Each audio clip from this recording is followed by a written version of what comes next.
Hello guys, welcome back to my channel and enjoy this fanfic part 1.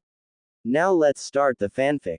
It was a shinobi's most vital weapon, second only to strategy.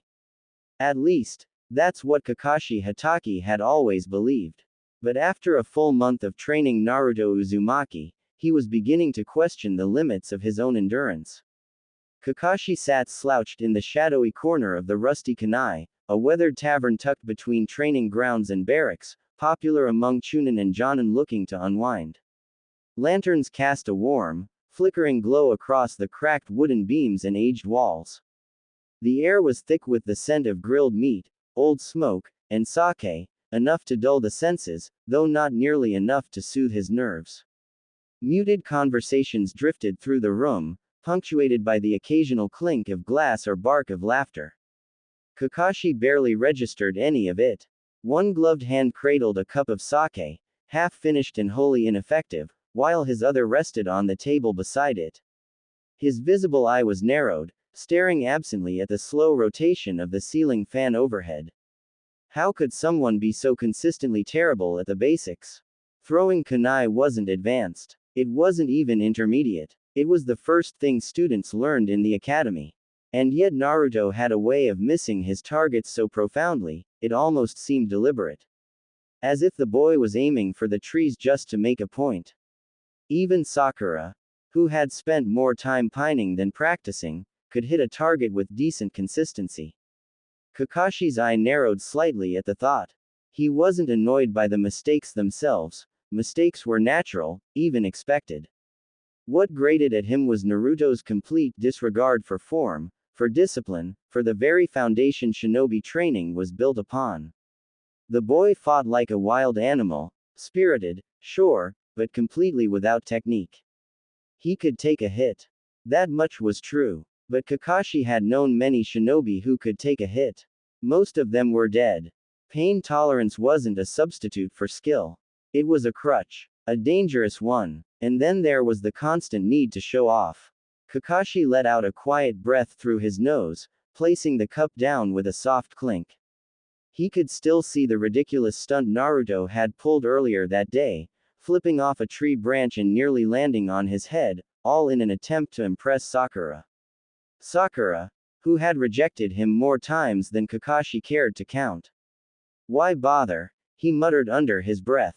At least Obito had known when to quit, eventually. Rin had never needed to punch him to knock sense into him, though she'd been tempted more than once.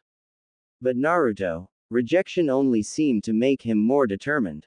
Like a fire that only burned hotter the more you tried to stamp it out. His thoughts drifted, reluctantly, to the one student who didn't make his head ache. Sasuke. Out of the three, Sasuke was the only one who approached training with any real focus. Cold, methodical, determined. There was a darkness to him, yes, but it was a familiar one. It reminded Kakashi of himself, years ago, before the war had worn down the sharp edges of his youth. Training Sasuke was, in a strange way, like slipping into an old rhythm. It was easy, natural. Then there was Sakura. He didn't dislike her, not really. But her attention was often split, too much of it wasted on sighs and sideways glances at Sasuke, not enough on her jutsu. In some ways, she reminded him of Rin. Thoughtful, soft-spoken, always watching. But where Rin had learned to balance her heart with her ambition, Sakura hadn't found that line yet. She had potential. She just hadn't figured out what to do with it. But Naruto. Kakashi exhaled slowly, running a hand through his silver hair as if he could smooth away the headache brewing beneath his scalp. The weariness weighed heavier now, more bone deep. Naruto was nothing like his father. The thought came unbidden, and it struck harder than he expected. A dull ache settled in his chest, something between regret and reluctant disappointment. He shifted in his seat, the old wooden chair creaking under his weight. The low murmur of the tavern faded to a background hum, swallowed by memory. The fourth Hokage had been a natural. Sharp, graceful, commanding. A man who lit up every battlefield he touched, whose presence turned fear into hope. Kakashi had looked up to him, not just as a mentor, but as a hero. And Naruto. Naruto couldn't even complete a leaf balancing exercise without falling on his face. It was almost funny, if it didn't sting so much. His thoughts were dragged back to that afternoon, a fresh memory still simmering in his mind. Another D-rank mission. Another test of his patience. The cat again, Tora, that insufferable little beast, and another round of bickering between Naruto and Sasuke that turned a simple retrieval into a full-blown spectacle. He could still hear Naruto's voice, loud, indignant, utterly convinced of his brilliance, as he argued with Sasuke over the best way to catch the animal. As if either of them had any real idea what they were doing. The worst part, they were starting to get under each other's skin. And that was dangerous. Kakashi closed his eye and pinched the bridge of his nose. The sake was no longer helping, it never really did. I should have just taken Sasuke as my apprentice, he thought bitterly. This whole team is a mess. Naruto's a mess. Kakashi, you look like you're about to fall apart. The voice was soft, tinged with playful concern, but it cut through the haze in his mind like a kunai. He blinked, glancing up just as Kurenai slid into the seat across from him. Her dark hair caught the golden light from the hanging lantern overhead, and her crimson eyes studied him with a quiet, perceptive intensity. Asuma wasn't far behind. The Jonin pulled up a chair with his usual casual air and set a fresh bottle of sake on the table with a faint clink. A cloud of cigarette smoke lingered around him like a cloak, drifting lazily toward the ceiling. Long day? Asuma asked, though the smirk tugging at his lips and the look in his eyes made it clear he already knew the answer. Kakashi didn't sit up. He only leaned forward, resting his chin in his hand, the weight of exhaustion clear in the slope of his shoulders. Long month, he said flatly, the words edged with dry sarcasm. The dim tavern light cast shadows across his face, but even behind the mask, it was obvious he was unraveling. His usual air of calm detachment was starting to fray at the edges. Beneath the stoic exterior, frustration simmered, quiet, sharp, and constant. The dull thrum of chatter filled the rusty kunai, the voices of other shinobi blurring together in the background. Laughter erupted from a nearby table, young Chunin celebrating a completed mission. Somewhere behind the bar, a kettle whistled. The room was alive, warm, and steeped in the familiar smell of roasted meat and burning tobacco. It should have been comforting. Instead, it made Kakashi feel more isolated. What did I do to deserve this team? The thought was bitter, surfacing before he could suppress it. He wasn't the type to indulge in self-pity, and he rarely entertained regret, but tonight, it lingered. Persistent. Nagging. Things would have been simpler if Naruto wasn't his responsibility. If he'd been given a different team, or better yet, if he'd only taken Sasuke as his sole student. No shouting, no stunts, no irrational declarations of becoming Hokage shouted from rooftops. He looked down at his cup, the amber liquid inside catching the light. With a soft sigh, he reached for it again. Maybe another drink will help, he thought, though even that idea felt thin. No amount of sake could dull the kind of exhaustion that came with leading Team 7. Not the physical kind, but the mental toll of herding chaos, ambition, and teenage hormones wrapped in ninja headbands. And worst of all, they were just getting started. The rusty kunai pulsed with the easy rhythm of late-night chatter and shared exhaustion.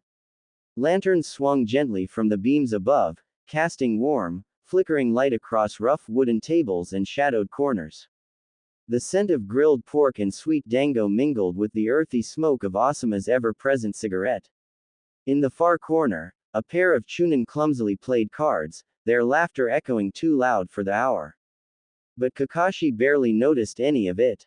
The din of the tavern dulled to a low hum beneath the pressure building behind his temples.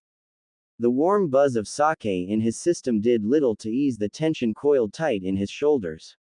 He swirled the remaining liquid in his cup, watching the ripples move like thoughts he couldn't smooth out. Across the table, Kurenai's voice carried lightly over the noise as she brushed a loose strand of hair behind her ear. My team's fine, really, she said, though her sigh betrayed more weariness than she let on. But none of them are suited for genjutsu. Not surprising, they're all buried in their clan techniques. It makes sense, but still. Kakashi offered a noncommittal nod, eyes still fixed on his drink. Asuma exhaled a slow stream of smoke, a lazy grin tugging at the corner of his mouth. Could be worse, he said, the cigarette dangling from his lips as he leaned back in his chair. I've got a Nara who wants to sleep through life, an Akamichi who treats training sessions like snack time, and a Yamanaka who's pretty sure fate's punishing her for not ending up on Sasuke's team. Kurenai gave a light laugh, the kind shared among friends worn down by the same burden. Kakashi didn't join in. Their complaints sounded manageable, mild, even, nothing compared to what he dealt with. He tuned them out, letting their conversation drift into background noise as he leaned further back in his chair. The cup in his hand was cool, comforting in its weight. He stared into it, as if the pale liquid could offer some kind of answer. If only I could say the same about my team. Every word, every frustration Kurenai and Asuma voiced sounded like surface-level nuisances compared to the hurricane that was Naruto Uzumaki. Every training session was an uphill battle, every mission a chance for disaster. Kakashi didn't realize the bitterness rising in his throat until the words left his mouth, low and sharp. I wish I didn't have Naruto on my team, he muttered, the confession slipping out too easily. It hung in the air between them, heavy and unfiltered. He tilted his cup and downed the last of the sake in a single swallow. It burned on the way down, but not nearly enough. Asuma raised a brow at the statement, his smirk returning with a quiet hum of amusement. Well, that's what you get for taking the dead last, he said casually, as though commenting on the weather. His shrug was loose, indifferent. All I know about him is what's in the academy records. Kurenai's expression shifted, her smile fading as the weight of Kakashi's words settled between them. Her crimson eyes narrowed, glinting with something firmer than mere disagreement. I don't think Naruto-san is that bad, she said at last, her voice calm but edged with quiet steel. There was no judgment in her tone, only conviction. The tavern's warmth seemed to dim around her. The noise of the room carried on, muffled laughter, the rattle of dice from a nearby table, but the conversation at their little corner table had taken a heavier turn. I was one of his academy instructors once, she continued, folding her hands neatly in her lap. Just for a short time, back when I was still a chunin. He was loud, yes. Craved attention. But, can you really blame him? Her gaze lingered on the sake bottle, unfocused, as if staring through it. People either ignored him or treated him like a stain on their lives. Like he didn't belong. Her words faltered for a moment, and the tension in her shoulders deepened. A memory flickered behind her eyes, one she clearly didn't revisit often. There was an incident, she said quietly, barely above the hum of conversation around them. He placed first in his class that term. The older instructors didn't like it. One of them locked him in a classroom, and, her jaw tightened, the words thick with restrained anger. They let the adults, civilians, come in. Let them beat him. Said it would teach him humility. Asuma froze mid-drag on his cigarette. Kurenai's voice had grown brittle, like thin glass held together by control alone. I stopped it, she said, shaking her head slightly. But it was enough to make me quit the academy. I couldn't stand by and pretend it was okay. After that, I always suspected something was off. Sabotage, maybe. He shouldn't have been the dead last. Not after that. A heavy silence followed her words, thick enough to press down on the table itself. Kakashi stared at his cup, then set it down with a soft thud. The sound was quiet, but final. Sabotaged or not, he said, his voice low and clipped, he's useless now. His eye didn't waver, and neither did the bitterness in his tone. He can't do anything right. He doesn't think before he acts. He doesn't learn. And to be honest, he leaned forward slightly, voice dropping into something colder. I think the third passed him out of pity. If he doesn't start improving soon, I'm filing a formal request.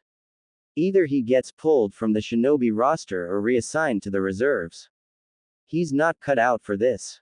The table went still. Kurenai didn't speak. Asuma's smile had vanished. But Kakashi didn't notice. He was already reaching for the bottle, pouring himself another drink. The sharp scent of sake filled the space between them, but it did little to mask the tension. Or the quiet fracture that had opened in the air. Well, came a voice from behind, low and deceptively cheerful. That's quite an assessment, Kakashi. The words cut through the air like a blade, crisp and deliberate. Kakashi's hand froze mid-pour. A thin stream of sake overflowed the rim of his cup, trailing across the wood like a nervous sweat. The hairs on the back of his neck prickled. He didn't need to turn to know who it was. That voice, rich, unbothered on the surface, but sharp underneath, could only belong to one man. Jiraiya of the Sannin. Slowly, Kakashi shifted in his seat, lifting his eye to the tall figure now standing in the doorway. The soft glow of the tavern's lanterns caught on the man's mane of wild, white hair, casting shadows that danced across the lines of his face.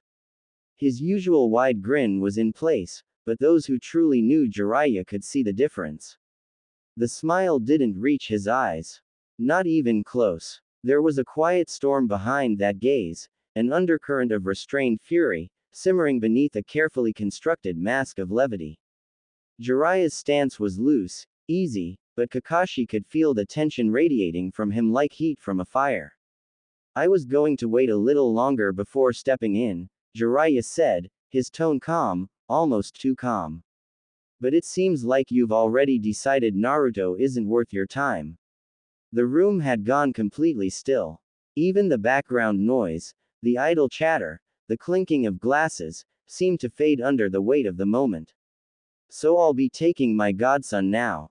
The words struck like a slap. Wait. Jiraiya-sama. Kakashi started, rising halfway out of his seat, the sudden crack in his composure evident in his voice. But the words came out too fast, too unsteady. His thoughts were already scrambling to form some kind of explanation, something to pull back the moment. But it was too late. Jiraiya disappeared in an instant. One flicker of movement, and he was gone, like a gust of wind through an open window. Only the soft sway of the tavern door, left ajar in his wake, proved he'd been there at all. Silence descended again, heavier now. Kurenai stood slowly, her chair scraping softly against the floor. Her face gave nothing away, calm, unreadable, but her voice carried a chill. Well, Kakashi, she said, gathering her things with quiet finality, looks like you got your wish. She didn't look back as she walked out, her dark silhouette vanishing into the shadows of the street. Asuma stayed seated, slowly leaning back in his chair. He let out a low whistle and took a long drag from his cigarette, exhaling a cloud of smoke that curled up toward the rafters. Well, he said, turning his head to glance at Kakashi with a crooked smirk, looks like you're screwed. And I wouldn't want to be you when Jiraiya gives the Hokage a full report. Kakashi didn't respond. He stared down at the now empty cup in his hand, the weight of it unfamiliar, heavy. The sharp scent of sake lingered in the air, but it no longer warmed him. What have I done? The next day, morning broke over Konoha with a hush rather than a flourish. Soft light filtered through the clouds, casting the village in a muted gray. The streets were quiet, damp from an early drizzle that still clung to rooftops and leaves in gentle droplets. Naruto woke earlier than usual. Something felt off. It wasn't the light or the weather, he was used to sleeping through storms and sunlight alike. No, this was something else. A feeling in his gut, uneasy and heavy. He stretched slowly, his limbs still sluggish with sleep, and made his way to the small kitchenette of his apartment, scratching at his unruly hair. The scent of rice just beginning to cook filled the air when a soft, unexpected knock echoed at the door. Naruto blinked. He wasn't used to polite knocks. Most people didn't even bother. They banged or shouted or just ignored him entirely. Cautious, he moved to the door and cracked it open. His eyes widened. An Anbu, a tall woman, stood before him, long violet hair spilling over her shoulders in sleek waves. Her mask, white with cat-like features, obscured her face, but not the aura of calm she carried. Most Anbu, when forced to interact with him, treated him like something unpleasant to step around. This one didn't. Her posture was relaxed, her gaze steady. Naruto-san, she said softly, her voice level but not cold. The Hokage is waiting for you at the mansion. His heart skipped a beat. The old man, he asked before he could stop himself. What does he want this early? Did I mess something up again? The thought hit fast and hard. Had he broken a rule? Failed too badly on yesterday's mission? Was this about Kakashi? He shook the feeling off with a rough exhale, grabbing his jacket from the hook by the door. The Anbu didn't push or prod. She simply turned and began walking, and Naruto followed, glancing around as they made their way through the waking streets of the village. What surprised him more than her presence was where she led him. Straight inside the Hokage mansion. No waiting outside. No suspicious stares from the guards. No awkward silence while someone checked if the Hokage was available. Just a smooth, uninterrupted walk through the front doors and down the quiet halls. It was such a small thing. But to Naruto, it felt different. Like respect. Or at least, like he wasn't being treated like an afterthought. He smiled up at her, the smallest flicker of warmth rising in his chest. Thanks, Kat-chan. The Anbu tilted her head at the nickname, her mask giving nothing away, but she offered a slight nod in return. He's waiting for you inside. Naruto hesitated for only a second before pushing the door open. The Hokage's office was as he remembered, bathed in soft morning light spilling through the wide windows, casting long beams across shelves lined with old tomes, scrolls, and relics of past ages. The faint scent of ink and burning tobacco lingered in the air, a quiet constant that came with the presence of the third. Hiruzen Sarutobi sat behind his desk, as always, buried in mountains of paperwork. His robes were crisp, his expression measured, but his tired eyes lifted with quiet warmth the moment Naruto entered. What Naruto wasn't expecting was the man standing beside him. Tall, broad-shouldered, unmistakable. The stranger's spiky white hair was pulled back into a loose ponytail, and his red haori hung open over a mesh shirt and heavy slacks. A massive scroll was strapped to his back, nearly the size of Naruto himself. His whole presence felt larger than life, like he'd just walked off the set of some old samurai flick. Naruto blinked, then squinted suspiciously. Sup, old man, he said, crossing his arms and nodding at the Hokage. Why'd you call me here? And who's the weird guy with the white hair? The moment the words left his mouth, the tall man recoiled as if struck. Weird, he shouted, stumbling back with the dramatics of a stage actor before collapsing face first to the floor in exaggerated despair. This generation has no respect. Naruto tilted his head. That was fast, he thought. This guy's a weirdo for sure. The Hokage chuckled, his shoulders shaking ever so slightly with amusement as he folded his hands over his desk. Naruto-kun, how did you know Jiraiya is how should I say, unique individual? Naruto smirked and tapped a finger against his temple with mock pride. I saw him years ago. He announced. I was sneaking around the hot springs, trying to get inspiration for a new jutsu, and there he was. Talking to himself about how Konoha has the most gifted women. He even raised his hands to make air quotes, his unimpressed tone making it clear that whatever admiration Jiraiya might have hoped for, he wasn't getting it here. Jiraiya lifted his head with an anguished look of betrayal. Not even the kids respect me anymore. He wailed, clutching his chest like he'd been mortally wounded. The third Hokage sighed, muttering something under his breath about the moral decline of legendary shinobi. His fingers ghosted over one of the nearby scrolls, a weary expression flickering across his face. I still can't believe this brat invented that absurd sexy jutsu, and even worse, he thought grimly, I fell for it once. That's definitely going into the scroll of sealing. Wait, sexy jutsu. Jiraiya's head snapped up like a hound catching the scent of prey. The glint in his eyes sharpened with sudden, unfiltered interest. What's this about a sexy jutsu? He asked, voice brimming with anticipation as a single drop of blood trickled from one nostril. His imagination clearly wasted no time painting vivid pictures in his mind, each one more ridiculous than the last. Naruto blinked, already regretting bringing it up. The third Hokage coughed pointedly, his tone laced with warning. Enough. His steely gaze cut across the room toward Jiraiya, who was still caught somewhere between perversion and fascination. Even from outside the office, the subtle presence of the Anbu seemed to sharpen, as if they too were glaring through the door. Hiruzen sighed, pinching the bridge of his nose. Jiraiya, didn't you have something important to tell Naruto? He asked, his voice now heavy with impatience. Let's stay on topic. Jiraiya flinched at the reprimand but quickly straightened his posture. He wiped his nose on the back of his wrist and adopted a more composed expression. The shift was subtle but real, playfulness giving way to gravity, though the remnants of his usual grin lingered. Right, he said, his voice lower now.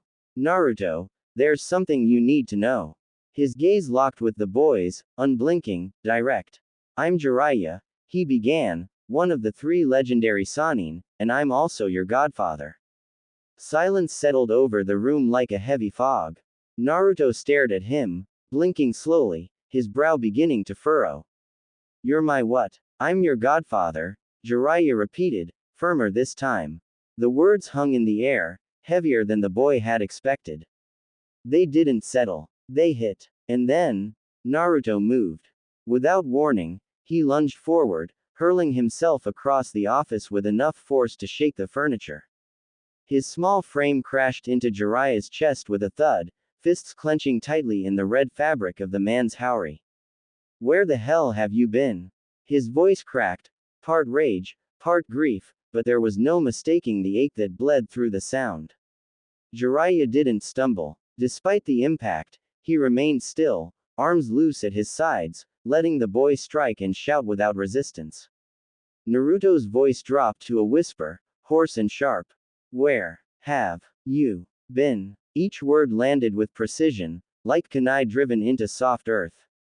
Jiraiya's expression shifted again. The smile vanished. The mask slipped. His eyes, once so full of mirth and mischief, now looked older. Tired. Regretful. Because I was busy, Naruto, he said softly. Busy keeping the village safe. After the 9 tails attacked, Konoha was exposed. Weak. If I hadn't been out there spreading misinformation, making sure the world didn't know just how vulnerable we were, this village wouldn't have lasted. He let the silence stretch. I did it for everyone's sake. Naruto's grip loosened, but he didn't move away. He stayed close, his hands still clenched in Jiraiya's robes, as if afraid the man would vanish again if he let go. His eyes never left Jiraiya's face. He was still waiting. Jiraiya hesitated. The words sat heavy on his tongue, reluctant to surface. But that's not the only reason, he murmured, his voice trailing into the stillness of the Hokage's office. He looked at Naruto, really looked this time. The boy stood there, radiating raw energy and guarded hurt, his fists clenched at his sides, brows drawn low. That spiky blonde hair was unmistakable. So were the eyes, sharp, vivid blue, piercing in a way that stole breath. Minato's eyes. But the fire behind them. That spark, that barely contained storm of emotion, that was Kushina. Through and through. Her fire, her tenacity, her unwillingness to back down even when the world seemed stacked against her. It hurt. Seeing them both so clearly in Naruto's face, in the way he stood, demanded answers, it made Jiraiya ache in places he'd buried for years. What other reason? Naruto asked, his tone sharper now. He'd stepped back, just slightly, but his gaze didn't waver. There was no fear in it, just expectation. And hurt. Jiraiya exhaled slowly, running a hand through his hair. Because I'm not the parenting type, Naruto. The words were honest, unvarnished. If I'd taken you with me after the 9 tails, your life would have been even harder. I'm always on the road. In and out of danger. Always one misstep from being hunted. That's not a life for a kid. His voice dropped slightly, rough at the edges. You deserved better than that.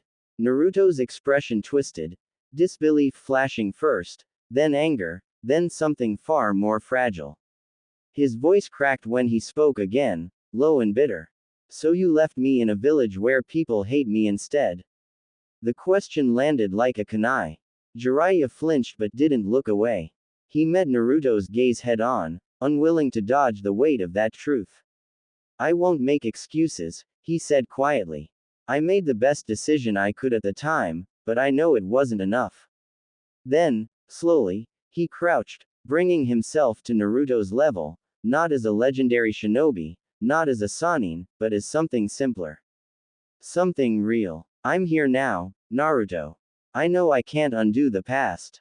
But I want to make things right. I want to train you, not just as a shinobi. His voice softened, sincere. As your godfather. Naruto's eyes shimmered, not with tears, but with something harder to name. Conflict churned beneath the surface as he stared at the man in front of him. For a moment, Jiraiya braced himself, ready for a punch, or a shout, or even for Naruto to turn and walk away. But instead, the boy muttered under his breath, his jaw set. Fine. But if you're training me, you'd better not hold back. I don't want any of that soft godfather stuff. Jiraiya blinked, then barked out a laugh, loud and unfiltered, echoing through the room like a burst of sunlight through clouds. Deal, brat, deal. The third Hokage watched the exchange with a faint, wistful smile tugging at the corners of his mouth. The boy's defiant resolve, Jiraiya's softening heart, it stirred something in him that had long been dulled by years of bureaucracy and regret. For the first time in longer than he cared to admit, Hiruzen Sarutobi felt something rare. Hope. Maybe, he thought, Naruto finally has the support he's always needed. That fragile sense of peace was short-lived. Wait, Naruto blurted out, his voice cutting through the quiet that had settled. What about Team 7? What's gonna happen to them if I leave? The question hung in the air like a suspended breath. There was uncertainty in it, hesitation, but also something else. Attachment. Despite the tension, despite the stinging comments from Kakashi, despite the way Sasuke looked down on him or how Sakura barely acknowledged him outside of eye rolls, Naruto couldn't imagine not being part of that team. They were his first squad. His first place. The third Hokage exhaled slowly, folding his hands atop the polished surface of his desk. His aged face looked even older under the soft morning light, the creases around his mouth and eyes more pronounced than ever. Naruto, he began, his voice steady but heavy. Jiraiya overheard a conversation yesterday, between Kakashi and the other Jonin sensei. Naruto's brows pinched together. Huh, what do you mean by that? The words hit something low in his chest, a tension that had always been there but now pulled tight, like a wire ready to snap. He wanted to be surprised. He really did. But he wasn't. Not completely. Kakashi never really looked at him the way he did Sasuke.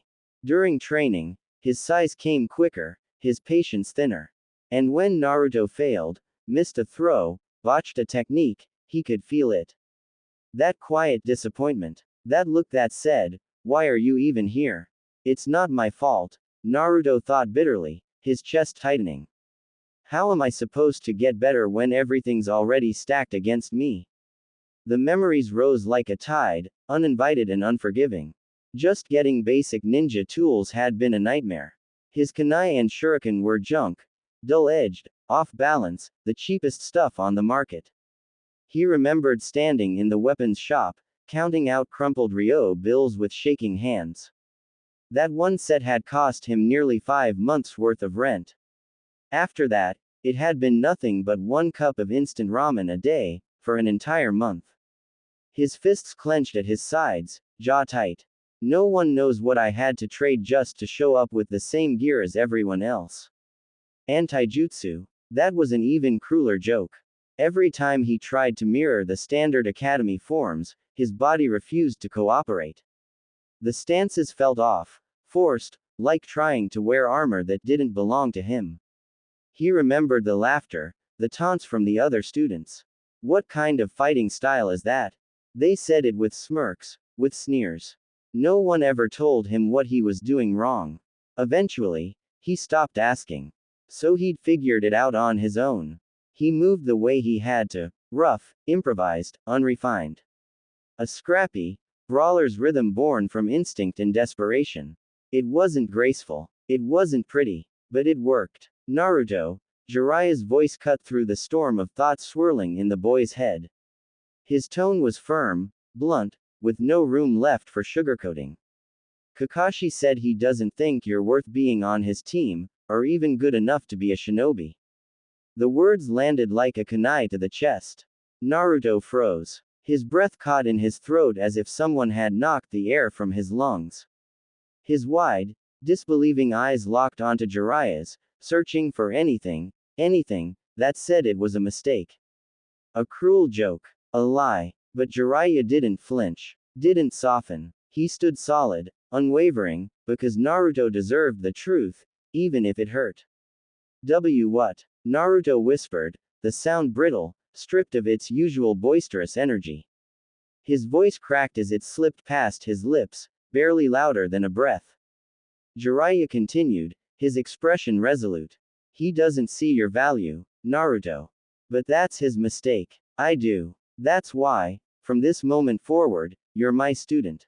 Team 7 will continue without you. Kakashi can focus on Sasuke and Sakura. He paused, letting the weight of the moment settle. You, on the other hand, he said, his voice quieter now but no less intense, are coming with me. Naruto's head dropped. His shoulders sagged beneath the invisible weight pressing down on them. For a moment, he said nothing. The quiet was thick, filled only with the faint rustle of papers and the distant creak of the office windows shifting with the breeze.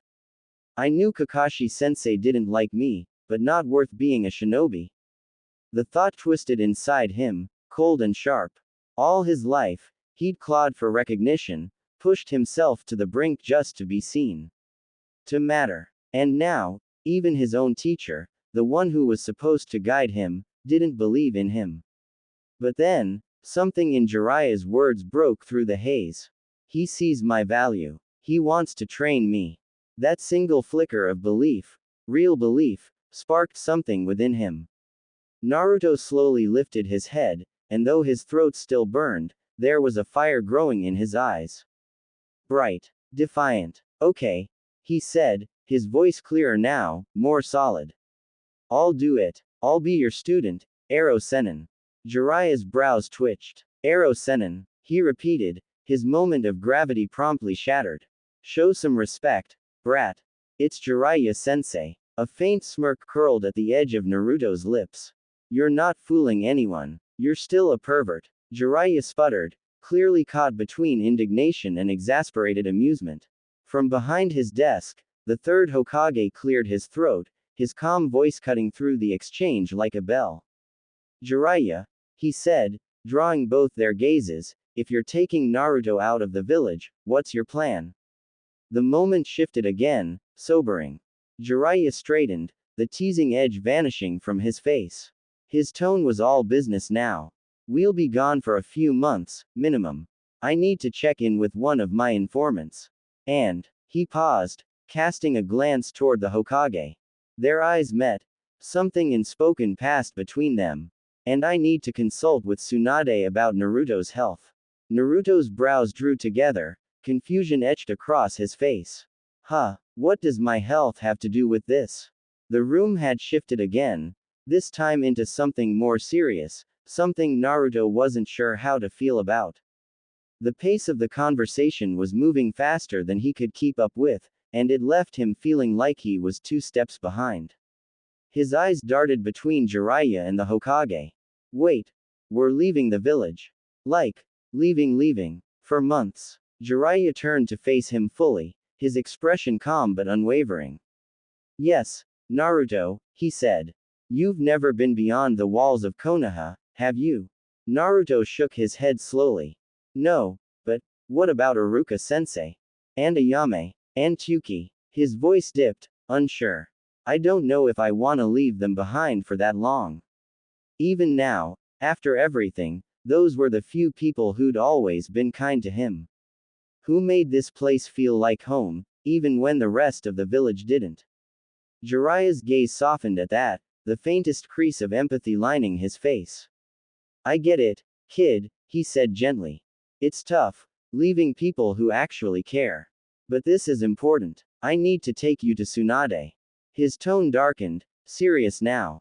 The warmth in his eyes didn't fade, but it took on a weight Naruto hadn't heard before. Especially after what I've read in those hospital reports. A cold, uneasy chill crept into Naruto's stomach. He knew, of course he knew, the hospital staff didn't like him. Most of them avoided eye contact. Some outright refused to treat him unless Iruka was there to press the issue.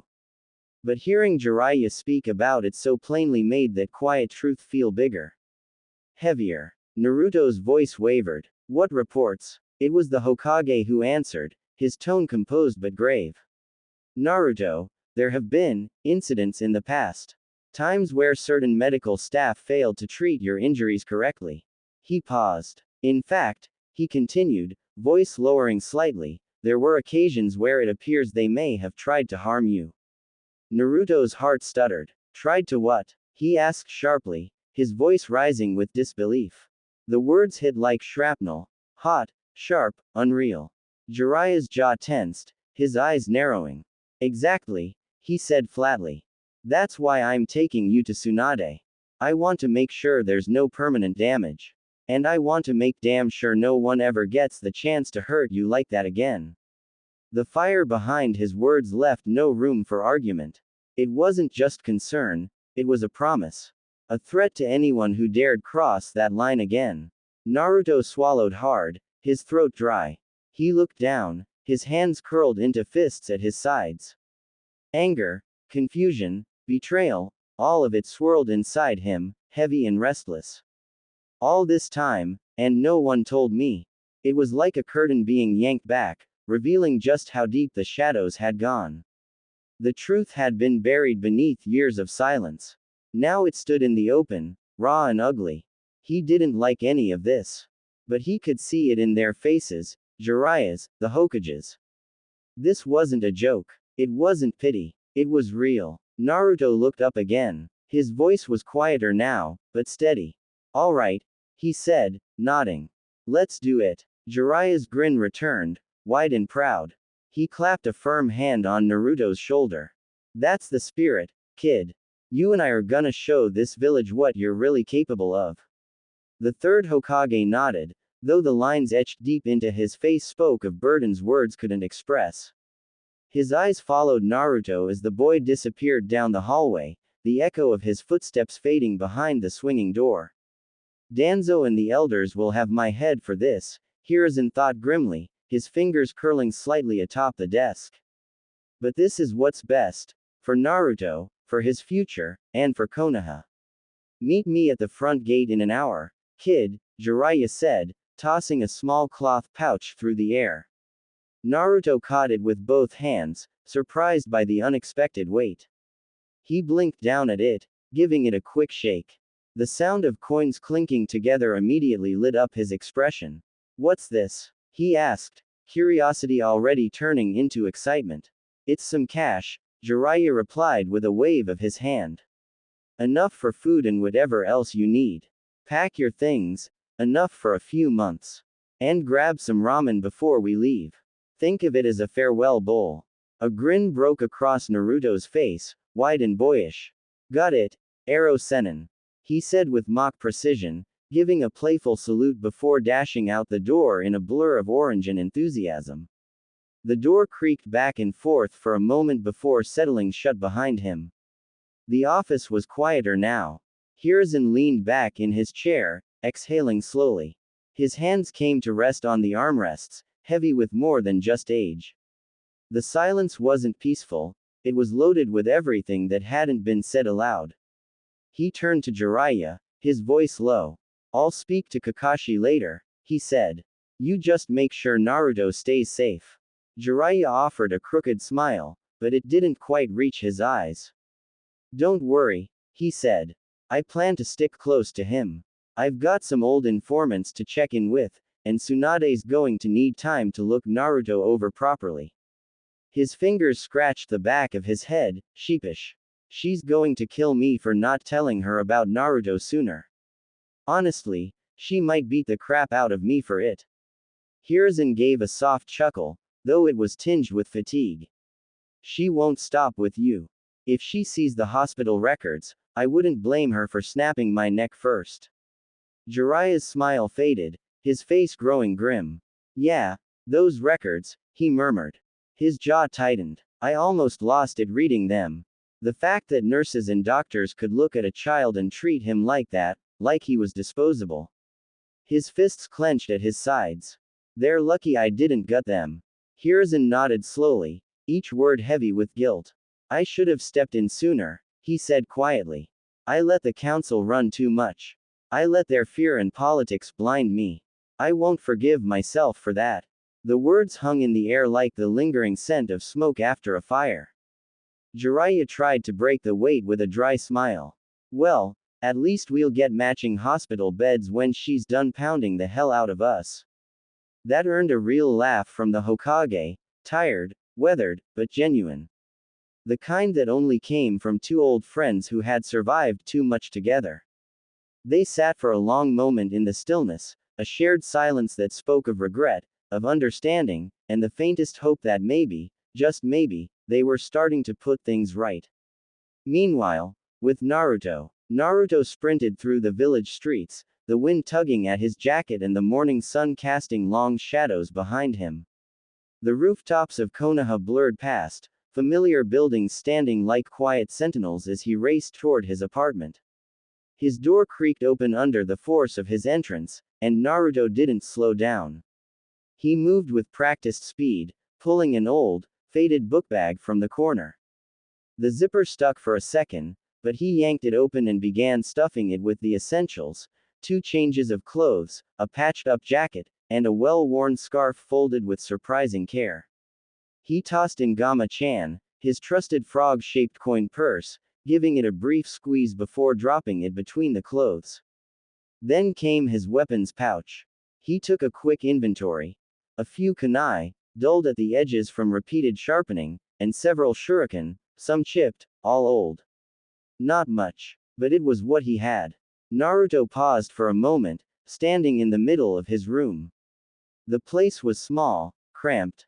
The wallpaper peeled at the edges, and the ceiling groaned when the wind picked up. But still, it was his. His stomach growled loudly, snapping him from the quiet. Ramen first, he muttered, grabbing the bag and slinging it over his shoulder. Ero Sennin's orders. The streets were beginning to come alive as he made his way toward Ichiraku Ramen, merchants opening shopfronts, mothers calling after their kids, shinobi moving with urgency toward their assignments. But Naruto walked with something different in his step.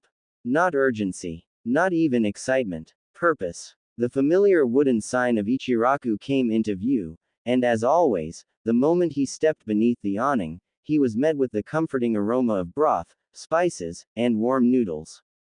The scent wrapped around him like a welcome home hug. His face lit up. Hey, Ayame Nichan, old man Tuki, he called, slipping onto his usual stool at the counter. Ayame glanced up from behind the counter, her smile immediate and bright. Good to see you, Naruto-kun. Her eyes flicked to the bag resting at his side, and a curious expression crossed her face. Heading somewhere? Yup. Naruto grinned, leaning forward with pride swelling in his voice. I'm leaving the village for a few months to train with my new sensei. Ayame tilted her head, her brow lifting just slightly. New sensei? What about Team 7? Naruto's grin widened, pride swelling in his chest. The words were already forming on his tongue, ready to spill out in a triumphant announcement, until a voice cut through the air like a blade, cool and familiar, laced with that ever-present condescension. What's this nonsense about a new sensei, Dobi? The air seemed to shift. Naruto groaned aloud, the warmth in his chest immediately evaporating. Of course he had to show up now. He didn't need to turn around to know who it was. The tone, the timing, it was signature Uchiha. What do you want, Sasuke Tem? he muttered, his back still to the door. Sasuke strolled into the shop with the same effortless arrogance he always carried, his hands buried in his pockets, shoulders loose, eyes already narrowed with suspicion. I came to drag you to the team meeting you forgot about, he said casually, though his smirk hinted he knew Naruto hadn't forgotten anything. But now you're here, running your mouth with some ridiculous story. Kakashi-sensei didn't say anything about you getting a new sensei. Let alone leaving the village.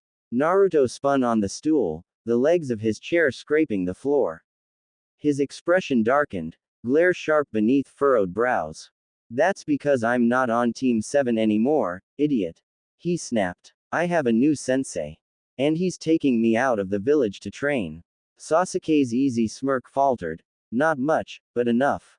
It flickered for the briefest moment before returning, tighter this time. Less amused. What? He said, flatly. You're lying. No one would waste their time teaching the dead last. Naruto's fists clenched on his knees, knuckles whitening. There it is again. That old, familiar sting in Sasuke's voice. The way he always said dead last like it was Naruto's name. Like it defined him. Well, it just so happens, Naruto growled, rising to his feet now, his voice loud and clear, that my new sensei isn't just anyone. He's Jiraiya, one of the legendary Sannin. Ayame gasped, her eyes wide with surprise. From the back, Tsuki glanced over with a knowing smile, saying nothing, but his eyes crinkled in quiet approval. Meanwhile, Sasuke stood motionless, the name hanging between them like a drawn blade. His smirk shifted, less of a grin now, more of a twitch at the corner of his lips. Something colder, sharper. There's no way, Sasuke snapped, the calm in his voice fracturing as something sharper flared behind his eyes. His smirk had vanished completely now, replaced with a dark scowl and a flash of unmistakable jealousy. Why would one of the Sannin choose you? What could you possibly offer him? His voice dripped with disbelief, but beneath that, just beneath, was a question he couldn't voice. Why not me? Naruto didn't turn around. He didn't need to. Instead, he waved a hand over his shoulder with casual defiance and leaned back against the counter, completely at ease. Think whatever you want, Tem, he said with a grin. Next time you see me, I'll be stronger than you. Just you wait. The words weren't loud, but they carried. Sasuke's fists clenched at his sides, tight enough that his knuckles cracked. Stronger than me. The thought struck deep, irritating and impossible to ignore. He'd trained harder than anyone, studied relentlessly, mastered techniques with precision. And yet Naruto, the fool, the dropout, the dead last, was getting personal training from a Sannin. It made no sense. Why is this idiot getting the kind of training I need? Sasuke's glare burned into Naruto's back, his mind already churning with plans, how to confront Kakashi, how to demand an explanation, a fix, anything. But before he could speak again, the soft thunk of a knife hitting wood snapped through the tension. Tsuki had stepped out from the kitchen, a large chef's knife in one hand and a half-peeled carrot in the other. His face was calm, but his eyes held a warning. No fighting in my shop, boys, he said evenly. The silence that followed was brief but biting. Sasuke's jaw tightened. He met the older man's gaze for a moment, then scoffed under his breath. Whatever, he muttered, turning on his heel. There's no way you'll ever surpass me, loser. He stalked out of the shop, the door swinging shut behind him with a sharp clang, already replaying the conversation in his head, already preparing for his next move. Naruto didn't even look up. He just smiled as Ayame placed a steaming bowl of ramen in front of him. Thanks, Ayame-ni-chan, he said brightly, the irritation from a moment ago dissolving the instant the scent of miso and noodles hit him. You're welcome, Naruto-kun, she replied, though her voice was a touch softer than before. Her smile lingered, warm but touched with worry as she watched him dive into his food. I hope this new teacher can help him, she thought. He's already been through so much. Training Ground 7. The late morning sun filtered through the canopy above, its golden light streaming in broken patterns across the clearing. The air was warm, The soft rustle of leaves carried on a gentle breeze that stirred the grass and fluttered the edges of the red training posts. Birds chirped somewhere in the distance, their melodies faint beneath the mounting tension in the air. Sakura Haruno stood near the edge of the clearing, arms folded tightly over her chest, one foot tapping out a rhythm of pure frustration against the dusty ground. Her gaze swept over the training field, though it wasn't focused on anything, or anyone. Her glare was simply there, aimed at the world. Where the hell is Naruto Baka? She snapped, her voice slicing through the stillness like a thrown kunai. Her shrill complaint echoed for a moment before being swallowed by the forest around them. A few startled birds took flight from the trees. The irritation on her face was palpable, her brows knitted, lips pursed in a tight frown. She shifted slightly, making sure she remained in the shade of a nearby tree. The sunlight glinted off her pink hair, casting a soft glow around her. But any trace of serenity was undone by the scowl on her face. Sweat clung to the back of her neck, and she brushed at it with a grimace. I am not going to look like some sweaty pig in front of Sasuke-kun. Her indignation burned hotter than the sun overhead. High above, perched like a shadow in the crook of a tall tree, Kakashi Hatake sat with one knee bent, the other leg dangling lazily over the branch. A familiar orange book rested in his gloved hands, Ika Ika Paradise, worn and well-loved, but his eye wasn't scanning the pages. Not really. He turned another page with robotic ease, though his gaze remained distant, unfocused. Despite knowing the book nearly word for word, he hadn't absorbed a single sentence since he cracked it open. Sakura's complaining didn't help, but it wasn't what unsettled him. It was something else. Something heavier. The rusty kunai. The thought crept in uninvited, dragging with it the sour taste of regret. His words from the night before echoed in the back of his mind, sharp, careless things born from irritation and sake. Words he hadn't meant to hit so hard. And yet, they had. He doesn't belong on my team. He's not cut out to be a shinobi. The memory made his stomach twist. Sure, he'd been frustrated. Exhausted, even. But that didn't excuse how cruel it sounded when said aloud, how final. The bitterness in his voice hadn't just exposed his doubt. It had revealed a fracture in his role as a sensei. A fracture that, maybe, couldn't be undone. He exhaled through his nose, the wind stirring the pages in his book. Regret wasn't something he wore openly. But today, it clung to him like a second shadow. Kakashi sighed, the breath slipping out slowly as he turned another page of his book. The words blurred together, lines of text melting into shapes he didn't bother to decipher. His mind wasn't on reading. Still no sign of Naruto. Where is that idiot? Shouted Sakura. He'd been gone all morning, and Kakashi had long since grown tired of Sakura's whining. Eventually, he'd sent Sasuke to track the boy down, hoping it might diffuse some of the tension in the clearing, or at least distract Sasuke from snapping at his teammate. Now, he could feel the Uchiha's chakra approaching from beyond the tree line, spiked and restless, laced with anger and something deeper, more volatile. Frustration, maybe. Jealousy. Sasuke-kun. Sakura's voice rang out the moment he came into view, high-pitched and giddy with sudden excitement. Her irritation vanished like mist in the morning sun, replaced with syrupy sweetness as she ran up to him, practically bouncing on her heels. She clasped her hands in front of her chest, her green eyes wide and shining. As if just seeing him was a blessing from the heavens. Kakashi landed lightly on the ground before them, dropping from the tree without so much as a stir of dust. His usual calm expression remained intact, though his eyes sharpened as he took in Sasuke's posture, the tension coiled in his shoulders, the fire behind his narrowed gaze. Where's Naruto? Kakashi asked, his tone deceptively casual. Sasuke didn't answer right away. He stopped a few paces from them, his fists clenched at his sides, jaw taut. Then, his voice, low and laced with fury. Why the hell is he apprenticed to Jiraiya of the Sannin? The words exploded from him like a detonated tag, echoing through the quiet forest. What? Sakura shrieked, her jaw falling open. She turned to Kakashi, eyes wide with disbelief. You mean that Jiraiya? Kakashi said nothing, but inwardly, the news hit with a weight he hadn't expected. Jiraiya took Naruto. That wasn't part of the plan. The Hokage had mentioned a reassignment.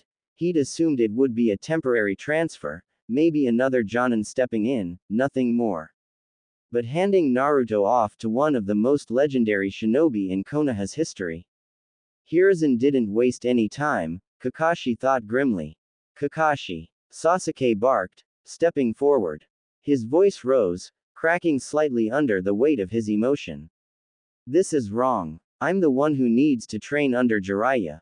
I'm the one who has to get stronger, not that loser. His breath came faster now, fists trembling at his sides, knuckles white. That's right. Sakura chimed in quickly, her voice shrill and breathless. She stepped closer to Sasuke, nodding with fervor.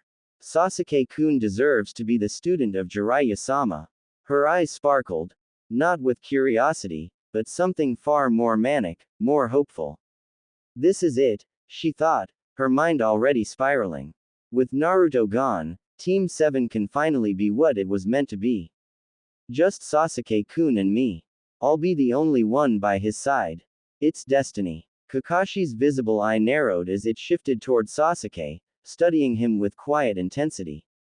Who told you this? Sasuke didn't hesitate. The loser himself, he snapped, his voice clipped and sharp. He was at that ramen shop he always hangs out in, bragging about it like he's some kind of big shot. Said he's leaving the village to train. Outside the village, his lip curled slightly, as if the words tasted bitter coming out. Kakashi didn't miss the edge in his voice, the way it cracked beneath the surface. It wasn't just anger. Not entirely. There was something deeper. A flicker of panic, jealousy, fear. Sasuke, the pride of the Uchiha clan, the boy burdened with impossible expectations, was unraveling at the thought of Naruto, a boy he'd written off as weak, being chosen for something greater. Someone else might surpass him. And that terrified him. I'll be right back, Kakashi said, his tone low but firm, leaving no room for questions. He didn't explain further. He didn't need to. Whatever was going on, he needed to hear it from Naruto himself. Sasuke, Sakura, he added, glancing between them. 15 laps around the training ground. Then spar until I return. Before either of them could protest or respond, he vanished with a flicker of movement, silent, fast, and final. Sasuke stood frozen for a moment, fists clenched so tightly his nails dug into his palms. His jaw tightened. Why Naruto? His mind refused to accept it, cycling through the same thought again and again like a mantra. Why him? The idea of Naruto being trained by a Sannin, Jiraiya, no less, felt like an insult. Like a mockery of everything Sasuke had worked for. Everything he had sacrificed. If anyone deserves that kind of power, it's me. I'm the one who has to kill my brother. I'm the one who has to be the strongest. Nearby, Sakura was paying little attention to Sasuke's seething fury. Her mind had already floated somewhere else entirely, swept up in a rose-tinted daydream. With Naruto gone, she thought, a dreamy smile beginning to tug at her lips, I can finally focus all my energy on Sasuke-kun. Just the two of us. She imagined them training side by side, locked in some poetic, moonlit sparring match. Their eyes would meet. He would finally see her. Really see her. He'll realize I've always been there for him. He'll confess his love. He'll propose. And we'll have the most beautiful wedding in all of Konoha. Her cheeks flushed pink as her fantasies grew more elaborate. 10 children, she mused with giddy delight. 5 boys, 5 girls. All with perfect Uchiha blood, half pink hair, half black hair. Everyone will say they're the most beautiful children in the village. And Sasuke will call me the best mom ever. Sakura. Sasuke's voice cut through her thoughts like a blade. She blinked rapidly, startled. Huh, oh, yes, Sasuke-kun, she said, snapping to attention like a soldier awaiting orders. I'll do whatever you say. Sasuke didn't respond. His gaze was locked on the horizon, eyes narrowed, expression stormy. Kakashi better fix this, he thought, his frustration curdling into something darker. I don't care what it takes, Jiraiya is mine. Naruto slurped down the last of his 15th bowl of ramen, the warm broth sliding down his throat like liquid comfort. He leaned back on his stool with a satisfied sigh, patting his full stomach and grinning up at the ceiling like he'd just accomplished a great feat. Ah, that hit the spot, he said cheerfully, though the brightness in his voice dimmed slightly as he reached for his pouch. He slid the coins Jiraiya had given him across the counter, watching them clink together before Ayame scooped them up with a smile. Take care of yourself out there, Naruto-kun, she said gently, placing a small, neatly wrapped package in front of him. And don't forget to eat something besides instant ramen. Real food, okay. From behind the counter, Tuki chuckled as he wiped down a cutting board. She's right, kid, you're growing. Can't live on cup noodles forever, no matter how good they are. Even the best ramen in the world needs variety. Naruto scratched the back of his head, his sheepish grin returning in full force. Yeah, I got it. Thanks, old man. Thanks, Ayame Nichan. He tucked the package carefully into his bag, adjusting the straps with practiced ease. One last wave, and he was off, ducking beneath the red curtain of Ichiraku and stepping into the late morning sunlight. The streets of Konoha buzzed with activity, but to Naruto, it all felt slightly muted, like he was watching the village through a pane of glass. The warmth from the ramen lingered in his stomach, but the glow of it began to fade as he made his way toward the village gates. That was when the looks began. It started subtly, quick glances, furtive whispers. Then came the not-so-subtle ones. Civilians turned to stare, their expressions cold and openly hostile. Some whispered behind raised hands, others didn't bother hiding their disgust. A woman clutched her child closer as he passed. A vendor narrowed his eyes and spat on the ground. Same old, Naruto thought, bitterness coiling in his chest like smoke. He kept walking, shoulders squared, chin up, but his grip on the strap of his bag tightened until his knuckles whitened. It didn't hurt like it used to. Not the same way. But the sting never really went away, it just buried itself deeper, like an old scar that throbbed in the cold. Then, one man, a little bolder than the rest, sneered at him from across the path, muttering something under his breath. Naruto didn't hear it, but he didn't have to. Without stopping, he flicked his forehead protector with a single, casual motion, the metal glinting in the light. I'm a shinobi now, he muttered, just loud enough. Try something. I dare ya. The man paled, flinching slightly before turning away, his voice a low grumble as he retreated into the crowd.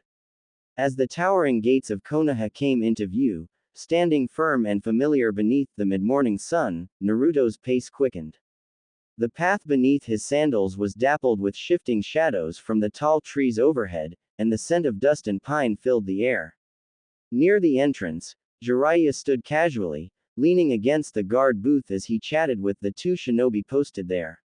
His booming laugh carried on the breeze, easily recognizable even from a distance. Naruto broke into a light jog, waving as he approached. Sorry, Ero Sennin. Old man Tuki and Ayame Nichan wouldn't let me leave without packing extra food. He grinned, scratching the back of his head with a sheepish chuckle. Like I'd only survive on ramen cups. Jiraiya turned to meet him, a chuckle rumbling in his chest. Good to see you're prepared, brat. Let's. He stopped mid-sentence. In an instant, the amusement vanished from his face. His shoulders squared, eyes sharpening. A faint shift in the air, a familiar chakra, had drawn his focus like a blade at his back. In a blur of swirling leaves, Kakashi Hatake materialized before them, hands tucked casually into his pockets. His arrival was quiet, controlled, but the tension that followed him said more than words. His single eye, sharp beneath his forehead protector, settled on Jiraiya. Jiraiya-sama, he said evenly, though his voice carried a quiet weight. Why didn't you speak to me before pulling Naruto from my squad? Jiraiya didn't flinch. He regarded Kakashi with calm, but the curve of his jaw had tightened. His gaze narrowed, not with surprise, but with challenge. Maybe, he said coolly, because I heard everything I needed to at the rusty kanai. Kakashi's brow creased. Jiraiya's tone sharpened like steel drawn across stone. Or did you forget what you said? I wish I never got Naruto on my squad. Or better yet, the Hokage only passed him because he felt bad for him. He's not meant to be a shinobi. He paused. Ring a bell. The words hit the ground like thunder. Naruto's feet came to a halt behind Jiraiya. The warmth in his chest from earlier, the laughter, the food, the excitement, drained away in an instant. He stood frozen, lips parted slightly as if the air had thickened. Slowly, his head turned toward Kakashi, blue eyes wide and disbelieving. The ache in his chest started as a hollow pinch. Then it twisted, sinking deeper. So that's how it is, he muttered, voice low and trembling. You hated me all along. Kakashi blinked, visibly taken aback. Naruto, that's not. No. Don't even try. Naruto's voice cracked, his anger igniting beneath the sorrow. It makes sense now. No wonder you always made me do the worst parts of the D-rank missions. You didn't care if I was exhausted. You didn't even look at me most of the time. His fists trembled at his sides. All you ever cared about was Sasuke and Sakura. Kakashi winced. The venom in Naruto's voice was something he wasn't prepared for, sharp, unfiltered, and drenched in pain. He'd seen the boy angry before, loud, defiant, reckless, but never like this. Never so raw. Naruto, he began, but the words fell flat, hollow even to his own ears. But Naruto wasn't finished. And don't think I forgot about our first day as a team. He shouted, stepping forward. His fists clenched tighter, his voice cracking with every word. You tied me up with ninja wire, so tight I couldn't move.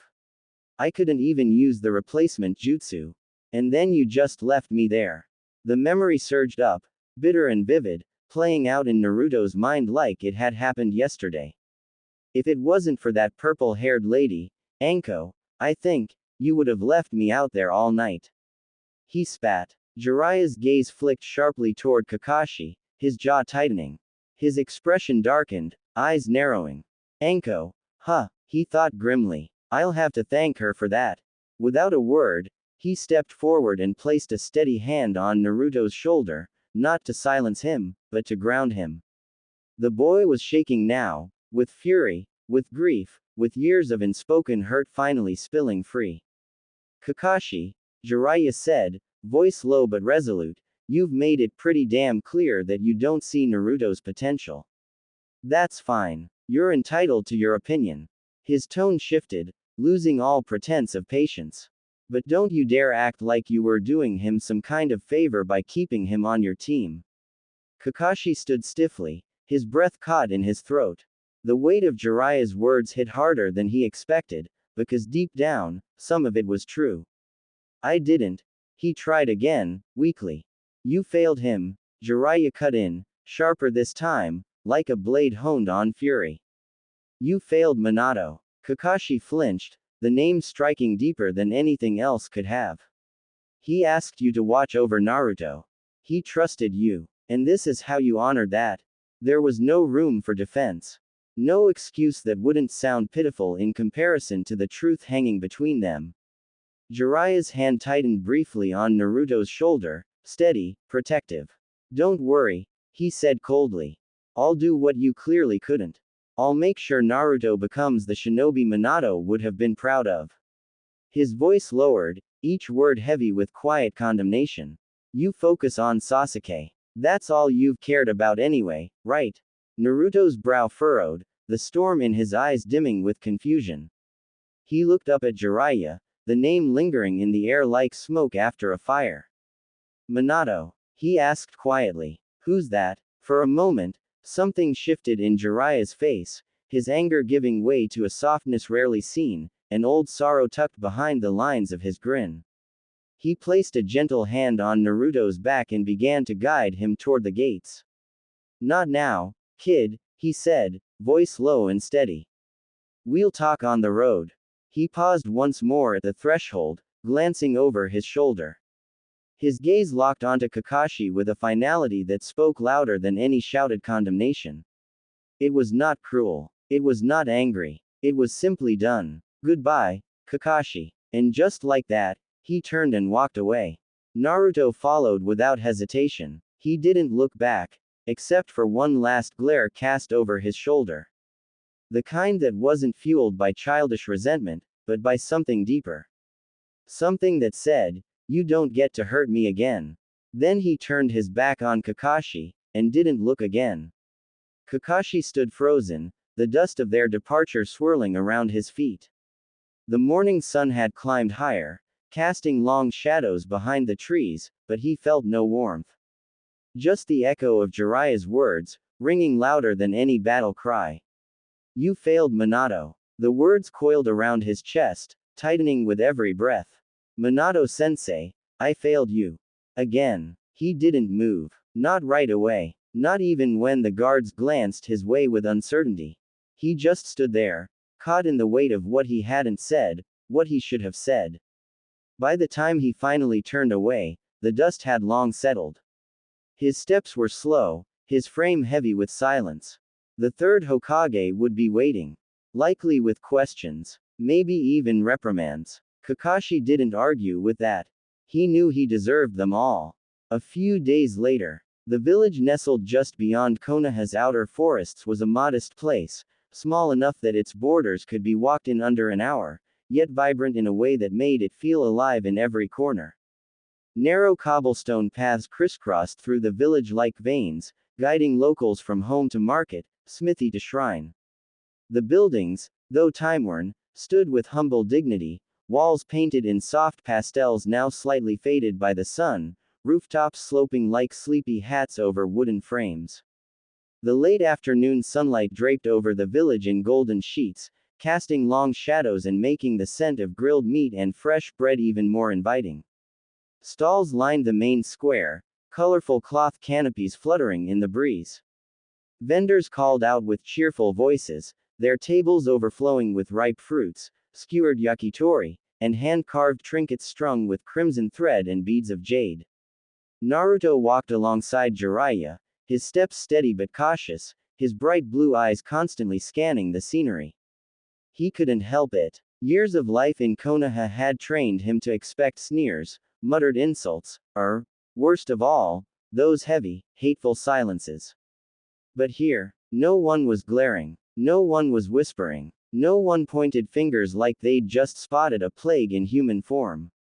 The villagers moved around him naturally, offering the occasional glance, curious, yes, but without malice. It felt strange, and in that strangeness, a flicker of something warm stirred in his chest. Is this what normal feels like? He wondered. No stares, no cold shoulders, just peace. His bookbag bounced gently against his back with every step, the straps pressing into his shoulders, but it was a familiar sort of weight. He exhaled slowly, mostly out of habit, and tilted his head to glance at the tall man walking ahead of him. "Oi, Ero Sennin," he muttered, his voice low enough that it didn't carry to anyone else on the street. "You sure about this? I mean, aren't those, like, really expensive?" Jiraiya came to a stop just ahead, in front of a narrow little shop squeezed tightly between two larger buildings. Its wooden sign creaked lazily in the breeze, faded characters painted across the surface reading Yoshida's Armory. The glass windows were polished to a shine, and beyond them, the shop's walls gleamed with neatly arranged weaponry, rows of kunai and shuriken hung with care, glinting like ornaments under the warm light. Naruto stepped closer and caught sight of the display just behind the glass. His eyes widened slightly. There, resting on a velvet-lined shelf, was a pristine set of throwing knives, each blade perfectly balanced, their black hilts wrapped in lacquered red thread. It looked more like a collector's set than something you'd actually toss at a Target. He let out a low whistle, half impressed, half resigned. "That," he said, pointing at the set behind the glass. "You know how much something like that would cost in Konoha? That's like a year's rent. No way I can afford something like that." He tried to laugh, but it came out hollow, more forced than amused. Jiraiya glanced at the display, then turned to Naruto with a quirked brow. What are you even talking about, brat? Naruto gestured more emphatically, frowning. That. It's gotta cost a fortune, right? I'm not made of money, you know. For a second, Jiraiya just stared at him. Then, with an exasperated sigh, he reached into his robe and pulled out a small, worn leather notebook. Flipping it open, he began scribbling something down with a piece of charcoal. You've been overpaying, he said flatly, eyes never leaving the page. Naruto blinked. Huh, the shopkeepers in Konoha, Jiraiya went on, glancing up at him with a knowing look, they've been ripping you off. Badly. Naruto stood frozen for a beat. Then he frowned, arms crossing defensively over his chest. TCH. Figures. His voice was bitter, and he didn't try to hide it. He'd always suspected it, how his ramen cost just a little more than anyone else's, how his gear was always second rate unless he really pressed for the good stuff. But to hear it confirmed like that, so casually, it stung more than he expected. Jiraiya closed the notebook and tucked it back into his robe.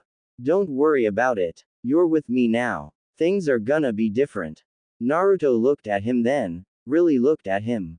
The man's tone was light, almost careless, but the promise in his words was solid, unshakable, like the earth beneath their feet. Different, Naruto thought. I could get used to that. He turned back to the shop window, his gaze lingering on the weapons behind the glass, not with envy this time, but with something else. Hope. The door creaked softly as they stepped inside. The air was cooler here, laced with the clean scent of oiled steel and cedarwood. Polished weapon racks lined the walls, each carefully curated with deadly precision, rows of kunai and shuriken arranged by size, weight, and craftsmanship. The far wall held coils of ninja wire and shelves of scrolls sealed with red tags. There was a soft hum in the space, the kind of quiet that felt reverent, like a shrine for those who lived by the blade. Naruto's breath hitched slightly. So this is what a real armory looks like. He'd been in weapon shops before, sure. The ones in Konoha always made him feel like an unwanted stray, hovering by the cheap bins near the back while the shopkeepers watched him like he might steal something. Here, no one scowled. No one even batted an eye. Behind the counter stood a middle-aged man with a scar running down the side of his jaw, salt and pepper hair pulled into a neat knot. He glanced up as the door closed behind them and gave a nod, respectful, professional. Jiraiya-sama, the man greeted. Didn't expect you back so soon. Jiraiya raised a hand in casual acknowledgement. Had to pick up a few essentials for the kid.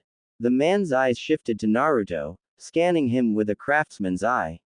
No judgment. Just an honest assessment. Naruto resisted the urge to shift under the scrutiny. The shopkeeper hummed thoughtfully. Got the look of someone who's finally getting proper training. Naruto blinked. That was not what he expected to hear. Jiraiya chuckled. You're not wrong. He's got potential. Just needed someone to stop treating him like a liability. Naruto glanced up at the older man, startled by the bluntness of that comment. But Jiraiya wasn't teasing. There was no grin on his face, just calm certainty. He really believes that, Naruto realized. The warmth that spread through his chest was quiet but powerful. The shopkeeper nodded once. Well then, let's get you outfitted. Jiraiya stepped aside and motioned for Naruto to take the lead. Go ahead, he said. 2 full sets, kunai, shuriken, senbon. We'll need trap gear, tripwire, explosive tags, smoke pellets, and see if he's got beginner sealing kits too. Naruto hesitated, his feet rooted in place for half a second before he moved forward. His hands hovered over the display trays with reverence, eyes wide as he scanned the gear. Everything was top quality, sharp edges, balanced weights, wrapped hilts. Not a chip or crack in sight. He reached for a kunai, his fingers brushing against the cool steel. It was heavier than the ones he'd used before, but in a good way. Solid. Real. Not the dull, hand-me-down junk he'd been using since the academy. Pick it up, The shopkeeper said simply. See how it sits in your hand. Naruto did. The weapon nestled in his grip like it belonged there. For a brief moment, he just stared at it, unmoving. I've never had gear this good before. He turned the blade over once, then gave it a slow, testing twirl between his fingers. No awkward drag, no uneven weight. This was something he could trust in a fight. Behind him, Jiraiya crossed his arms, watching with a satisfied nod. You're not going to be a half-baked shinobi anymore, Naruto. I'm going to make sure of it. Naruto looked up, expression unreadable. Then slowly, he smiled. Not the usual loud grin, but something quieter. Something real. Thanks, Ero Sennin. Don't get mushy on me, Jiraiya grumbled, though the smirk tugging at his lips betrayed him. Naruto turned back to the counter. So, how much is all this going to cost? Jiraiya slapped a pouch of Ryo onto the counter with a solid thunk. Already taken care of. Consider it an investment. Naruto blinked. Wait. What? You're buying it? Of course I am. You're my student now, remember? Jiraiya said matter-of-factly. It's about time someone actually invested in you. Naruto's throat tightened. He didn't know what to say. No one had ever said that before, not like this. Not without strings. Not without conditions. He looked back down at the kunai in his hand. Maybe, I really can start over. The sun had climbed higher, casting long beams of gold through the slowly parting clouds.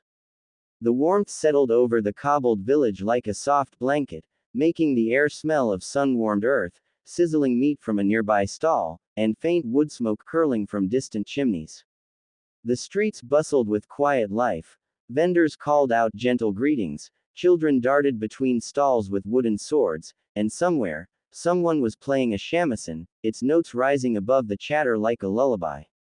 Naruto practically bounced at Jiraiya's side, a grin stretched wide across his face. The scroll now tucked under his arm held the sealed gear they had just purchased, top-tier kunai, shuriken, and even a compact set of senbon tucked into a fitted case. Not to mention the tripwires, smoke pellets, and blank ceiling tags that made him feel more like a real shinobi than he had in years. He glanced over his shoulder at the shop they'd just exited, its modest wooden sign swinging gently in the breeze. Warm yellow light still spilled from its windows, as if it had left a piece of its glow inside him. Man, Naruto said, practically glowing, the prices here are way better than in Konoha. Maybe the taxes are lower or something. Jiraiya gave a short chuckle. Yeah, maybe. But his laugh didn't carry joy, just the hollow edge of someone who knew better. If only it were that simple. His gaze drifted ahead, narrowed slightly.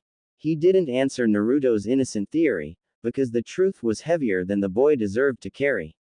He remembered the looks, the subtle sneers, the way merchants in Konoha would double the price when they saw blonde hair and blue eyes walk through the door. No one said it aloud, but Jiraiya knew. He'd seen it. Konoha still had people worth saving. That was undeniable. But the village had grown cracks, silent fractures filled with rot. Hatred wrapped in polite smiles. Dismissal disguised as discipline. And Naruto had borne the weight of all of it without even understanding why. Minato, Kushina, I should have done more, he thought, guilt biting deep. I should have been there sooner. Maybe then he wouldn't have had to grow up wondering why no one looked at him with kindness. Next to him, Naruto turned the scroll over in his hands, inspecting the red wax seal and admiring the tight calligraphy etched into the surface. His fingers traced the markings with something like reverence, like he couldn't quite believe it was his. Real gear. Gear that hadn't been thrown out or passed down or dumped in the bargain bin. And Jiraiya watched him quietly, anger curling hot beneath the calm of his expression. They never even gave him a chance. And he still smiles like this world never hurt him. Oi, Ero Sennin. Naruto's voice snapped him out of it, filled with excited energy. So, what's next? Jiraiya smirked, that familiar glint returning to his eyes. Next, he echoed, drawing out the word. We train. He paused dramatically, just long enough to watch Naruto's expression light up. Time to put that shiny new gear to use. Naruto's reaction was instant. His face split into a grin so wide it looked like it might break his cheeks, and he threw his fist into the air. Finally, he shouted, loud enough that a nearby old lady startled and dropped her basket of plums. I've been waiting for this forever. You've also been eating non-stop and sleeping in like a spoiled brat for 2 days, Jiraiya muttered with mock exasperation, though the amusement in his voice betrayed him. Don't think I didn't notice you sneaking those rice balls last night. Naruto rubbed the back of his neck sheepishly. Hey, those don't count as a midnight snack if they're technically leftover breakfast, right? Jiraiya just shook his head. You've got stamina, kid, but you're still sloppy. That's what we're fixing starting today. Naruto fell into step beside him again, still grinning. So where are we going? Training ground, forest, mountain, volcano. Jiraiya gave him a sidelong glance. Someplace quieter. And no, not a volcano. Yet. Naruto's eyes sparkled with anticipation. You said yet. That means there's a volcano later, doesn't it? The older man sighed. Just try not to die before we get to the cool parts, alright? As they made their way out of the village center, the stone roads gave way to packed dirt trails that wound between trees and streams, and Naruto couldn't stop the excitement bubbling in his chest. This was it. New gear. Real training. Someone beside him who actually saw him, not as a nuisance, not as a burden, but as a shinobi worth teaching. Yeah, he thought, gripping the scroll tighter. Later, training field. The clearing sat nestled at the edge of the forest, surrounded by tall trees swaying gently in the breeze. Late afternoon sunlight poured through the gaps in the canopy, scattering patterns of gold and green across the grass. The cicadas hummed a lazy rhythm in the background, like nature's own metronome, keeping time as the wind stirred the high grass and rippled through the leaves overhead. It was peaceful, almost deceptively so. Jiraiya stood with his arms crossed at the far edge of the field, watching silently as Naruto moved into position. His posture was casual, but his eyes were sharp, tracking every twitch of movement with the precision of a seasoned shinobi. Naruto bounced on the balls of his feet, full of restless energy. His new gear was strapped neatly to his belt, and for the first time in years, maybe ever, he held real kunai. Not dented, not cracked, not the hand-me-downs from some bored chunin tossing their leftovers into the bargain bin. These were sleek, properly balanced, crafted to be wielded by someone who mattered. Naruto's fingers curled around the hilt with something close to reverence. This is what real ninja tools feel like, he thought, heart pounding. No excuses now. Alright, brat, Jiraiya called out, his voice cutting through the quiet like a command and a challenge all at once. Show me what you've got. Kunai first. Then shuriken. Naruto nodded, the grin falling from his face, replaced by focus. He reached down and, out of reflex, drew one of his older kunai. It was instinct, muscle memory. Something familiar. His fingers barely noticed the difference until the blade was already in hand. He narrowed his eyes at the wooden target across the clearing, tongue slipping out at the corner of his mouth as he lined up his shot. With a sharp exhale and a yell, he flung the kunai forward. It sailed through the air, then wobbled mid-flight, dipped awkwardly, and buried itself in the edge of the target with a dull thunk. Barely holding. Naruto frowned. He pulled another from his pouch, moving faster this time. He threw it before doubt could settle in. This one didn't even make it halfway. It hit the dirt with a clatter, rolling harmlessly through the grass. Naruto's shoulders tensed. His jaw clenched. Behind him, Jiraiya's brow furrowed. He uncrossed his arms and stepped forward, the dry grass crunching beneath his sandals. Something was wrong, off, about the way those kunai had flown. It wasn't just Naruto's aim. The weight distribution was all wrong. The arc, the balance, none of it felt right. Hold up, he said, his voice firmer now. Crossing the clearing in a few long strides, he knelt beside the nearest target and pulled one of the embedded kunai free. The moment it left the wood, his suspicion was confirmed. The blade was a joke. Warped metal. Dull edge. The handles wrapping frayed. The weight was uneven, the center off by just enough to throw everything out of alignment. It wasn't even a training weapon, it was a liability. He turned it over in the light, letting the sun catch the pitted steel.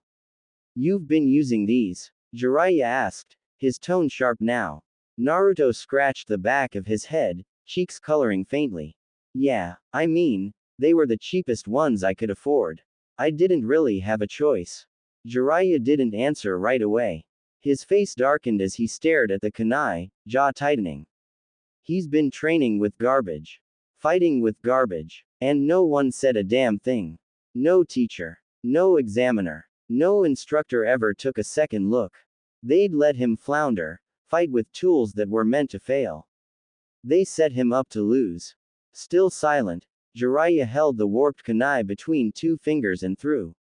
It twisted in the air, wobbled, and thudded into the target, off-center. He grabbed another and threw. Same result. Out of 5 throws, only 3 even made contact. None of them clean. He dropped the last one into the grass with a scowl. "These aren't kunai," he muttered. "They're scrap metal with a death wish." Naruto winced, rubbing his neck. "I didn't really know any better," he admitted, voice low. "I just thought I sucked at throwing. Figured if I practiced more, I'd get the hang of it." Jiraiya turned to him, expression serious now.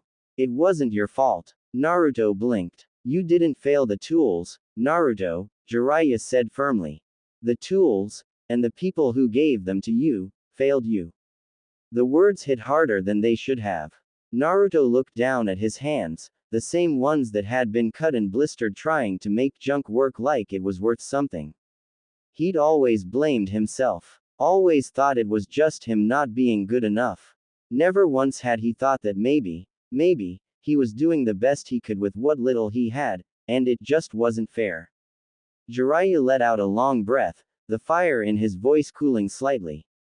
"Now that you've got the real thing, let's see what you can do." Naruto glanced at the scroll on his hip, the one filled with the gear they'd bought just that morning.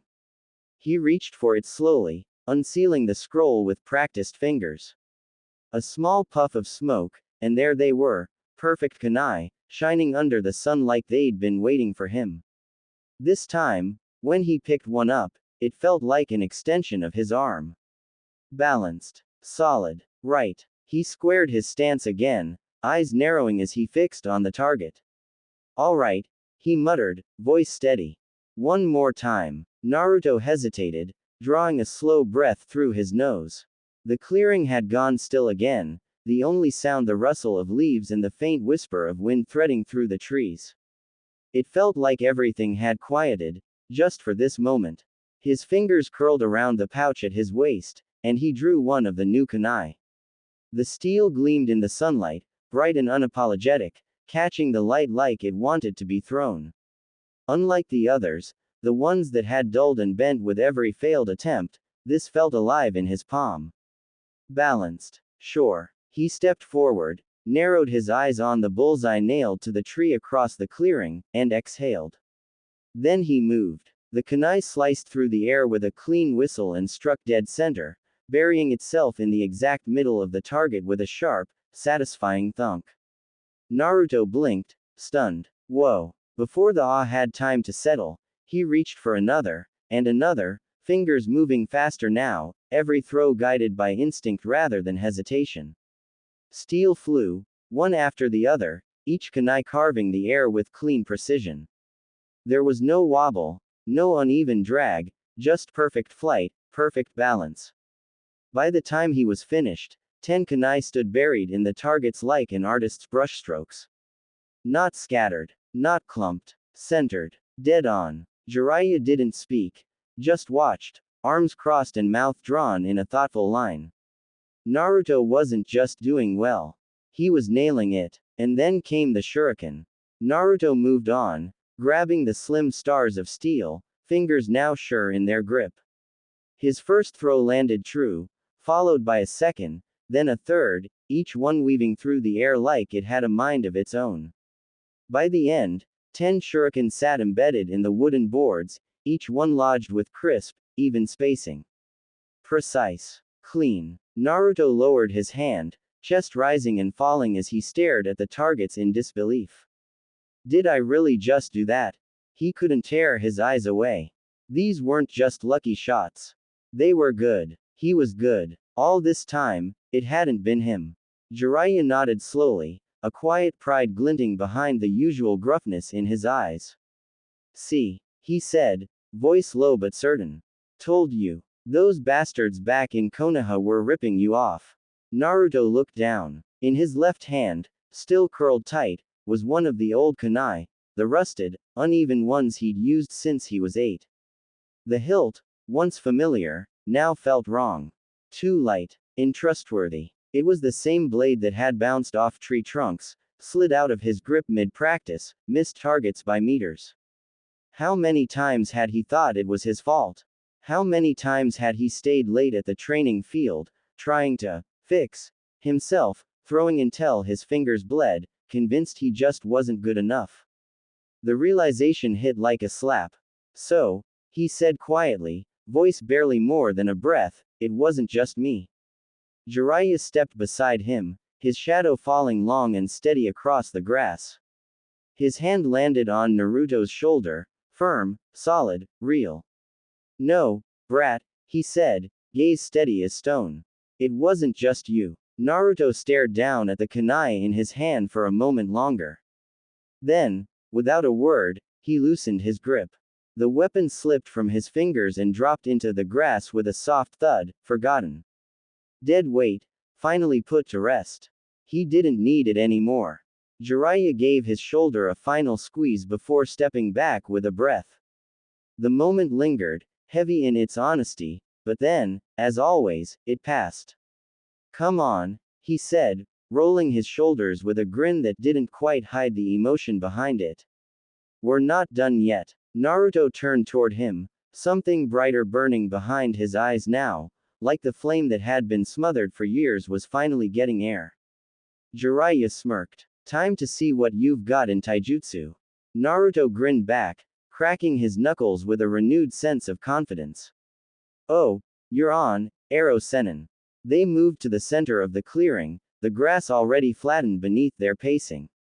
It was a wide space, ringed by tall trees that filtered the fading sunlight through their leaves, casting dappled shadows across the open field. The cicadas had quieted, replaced by the occasional chirp of birds returning to their nests. Jiraiya stood opposite Naruto, arms folded loosely across his chest. His stance looked casual, but the way his eyes locked onto Naruto told a different story. He wasn't just watching, he was evaluating. All right, he said, tone calm but expectant. Show me the standard academy stance. Naruto shifted, blinking once before stepping into position, or at least, what he thought was the right one. Feet spread, arms raised, knees bent, jaw set. He held it for barely a second before Jiraiya's frown deepened. The boy's center of gravity was off, his weight favoring one side without realizing it. His arms were too wide, elbows unguarded, and his hands were open, an open invitation for someone to break his guard. His knees were bent too much, robbing him of speed, and his whole form felt more like a vague impression of a fighting stance than the real thing. Jiraiya rubbed the bridge of his nose with a tired sigh. Kid, he muttered, this isn't a stance. It's a cry for help. Naruto immediately deflated, arms dropping to his sides as his shoulders hunched. I tried, he mumbled. Back at the academy, I'd watch the others and copy them, but it always felt weird. Off. His voice dropped even lower, almost a whisper. And whenever I did try, people just laughed. Said I looked stupid. The words lingered in the air like smoke, light, but choking all the same. He looked away, eyes focused somewhere near the ground. So I stopped. Just started fighting however I wanted. Didn't think it mattered. Jiraiya's expression didn't soften, but something behind his eyes shifted, like an old wound pulling taut. He'd expected Naruto to be rough around the edges, sure. But this. No foundation, no form, not even the most basic fundamentals taught correctly. What the hell were they doing in that damn village? Alright, Jiraiya said, exhaling. Sit down. Naruto blinked. Huh, sit. Jiraiya repeated, already reaching into his coat. Still a little unsure, Naruto dropped to the ground, crossing his legs and waiting. The grass tickled his calves, cool and damp from the shaded earth beneath. He watched as Jiraiya pulled out a tightly sealed scroll and, with a practiced flick of his wrist, unfurled it across the grass in front of them. Lines of ink spread out like flowing calligraphy, elegant, almost artistic. Silhouettes of figures moved through taijutsu forms, their poses captured mid-motion in swirling brushstrokes. Arrows detailed shifts in weight and positioning, while margin notes, some written hastily, others neatly, offered instructions and corrections in bold, fluid strokes. This, Jiraiya said, tapping a figure in one of the poses, is called the humming style. Naruto leaned in, squinting. Humming, a taijutsu form built on rhythm, fluid movement, and deceptive strikes, Jiraiya explained, voice steady. It's adaptable, fast, built to mislead your opponent with timing and unpredictability. The academy doesn't teach it. Hell, most jonin wouldn't recognize it if it hit them in the jaw.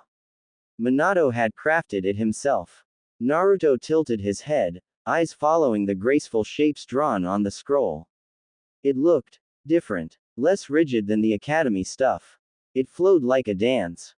Or maybe a song. Wait, Naruto asked, brow furrowing. You said this is what Minato used.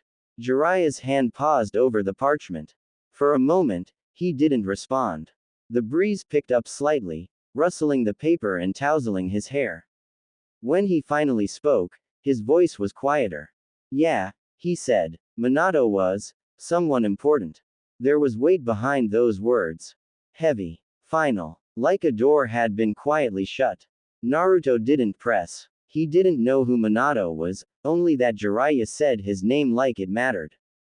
Like it hurt. That was enough for now. The older man cleared his throat, shaking off whatever emotion had crept into his expression. He rolled his shoulders, returning to the here and now. Anyway, Jiraiya said, forcing lightness back into his tone, this form isn't easy. You're gonna trip over your own feet at first. Maybe even fall on your face. Naruto grinned, perking up again. Yeah, sounds like fun. Don't get, Jiraiya warned, though the corner of his mouth twitched into a faint smirk. You screw up the timing, and someone'll sweep your legs faster than you can blink. Naruto pushed himself to his feet, fire rekindled behind his eyes. Then I'll just learn to blink faster. Jiraiya chuckled, folding up the scroll and tucking it back into his coat. Alright, smartass. Let's see how much rhythm you've got. Naruto stood tall. Well, as tall as 5 foot nothing and full of determination could look, his brows drawn in tight concentration. Across from him, Jiraiya took his place with the smug air of a man about to enjoy himself way too much. Alright, Jiraiya said, cracking his knuckles. The humming style is all about rhythm, fluidity, and misdirection. You need to move like you're dancing. Naruto gave him a blank look. Like, dancing. Yeah, Jiraiya said, shrugging. If you can't sway your hips, you're going to get decked. Naruto blinked, face wrinkling in horror. I don't sway. You do now, Jiraiya replied with an evil grin. Naruto groaned but stepped into the first stance shown on the scroll, left foot forward, knees slightly bent, arms raised. He tried to flow into the next motion, a sideways pivot with a half step and whump. His foot caught on a stray root. He stumbled forward and flailed for balance, pinwheeling his arms like a baby duck on ice before collapsing in a heap. From behind his crossed arms, Jiraiya snorted. You call that rhythm? He laughed. You've got the grace of a drunk tanuki. Naruto groaned from the dirt. This is your fault. Who designs a fighting style that makes you move like a backup dancer? Minato did. Okay, but why? Jiraiya just smiled like a proud dad watching his kid fail a school recital, amused and vaguely disappointed. Because he didn't need brute strength. He used speed, angles, and timing. You can't just charge in yelling and throwing punches forever. Naruto rolled over onto his back, arms splayed in defeat. But yelling and punching is, like, my whole thing. Jiraiya walked over and offered a hand. Naruto took it, half expecting to be pulled up gently. Instead, Jiraiya yanked him into a spin and let go mid-pivot. Now that's more like it. The Sannin cackled as Naruto stumbled again, barely catching his footing. You're enjoying this way too much, Naruto grumbled, wobbling back into a defensive stance. Damn right I am. Come on, again. Step, pivot, twist, not like that. Don't plant your heel, you'll slip. Naruto's legs slid out from under him, and he went down for the third time. A puff of dust rose around him like a sad little cloud of failure. I hate this style, he mumbled from the grass. Jiraiya leaned down just enough to grin at him. The style hates you too. But you'll get there. You're supposed to be encouraging me, you know, Naruto muttered. I am encouraging you. Encouraging you to stop flopping around like a carp and move like you've got bones in your legs. Naruto pushed himself up to one knee, scowling. You're the worst teacher ever. And yet, here we are. Jiraiya stepped back. Now get up, brat. You're gonna practice this until the trees start humming back at you. Naruto grumbled under his breath, something about pervy old men and stupid dancing, but rose anyway. His legs ached, his pride was bruised, and he had grass stuck to his cheek, but he got back into position, stubborn fire lighting up behind his eyes. Because despite the flops and fumbles, somewhere between the spins and faceplants, he kind of liked it. It was fast, sneaky. It had a rhythm to it, like moving in sync with his heartbeat. And if it was something Minato had used, then he'd damn well figure it out.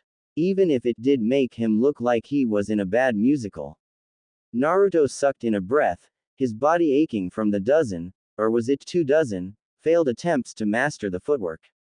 His hair was full of leaves, his knees were scraped, and his pride had taken more hits than his body.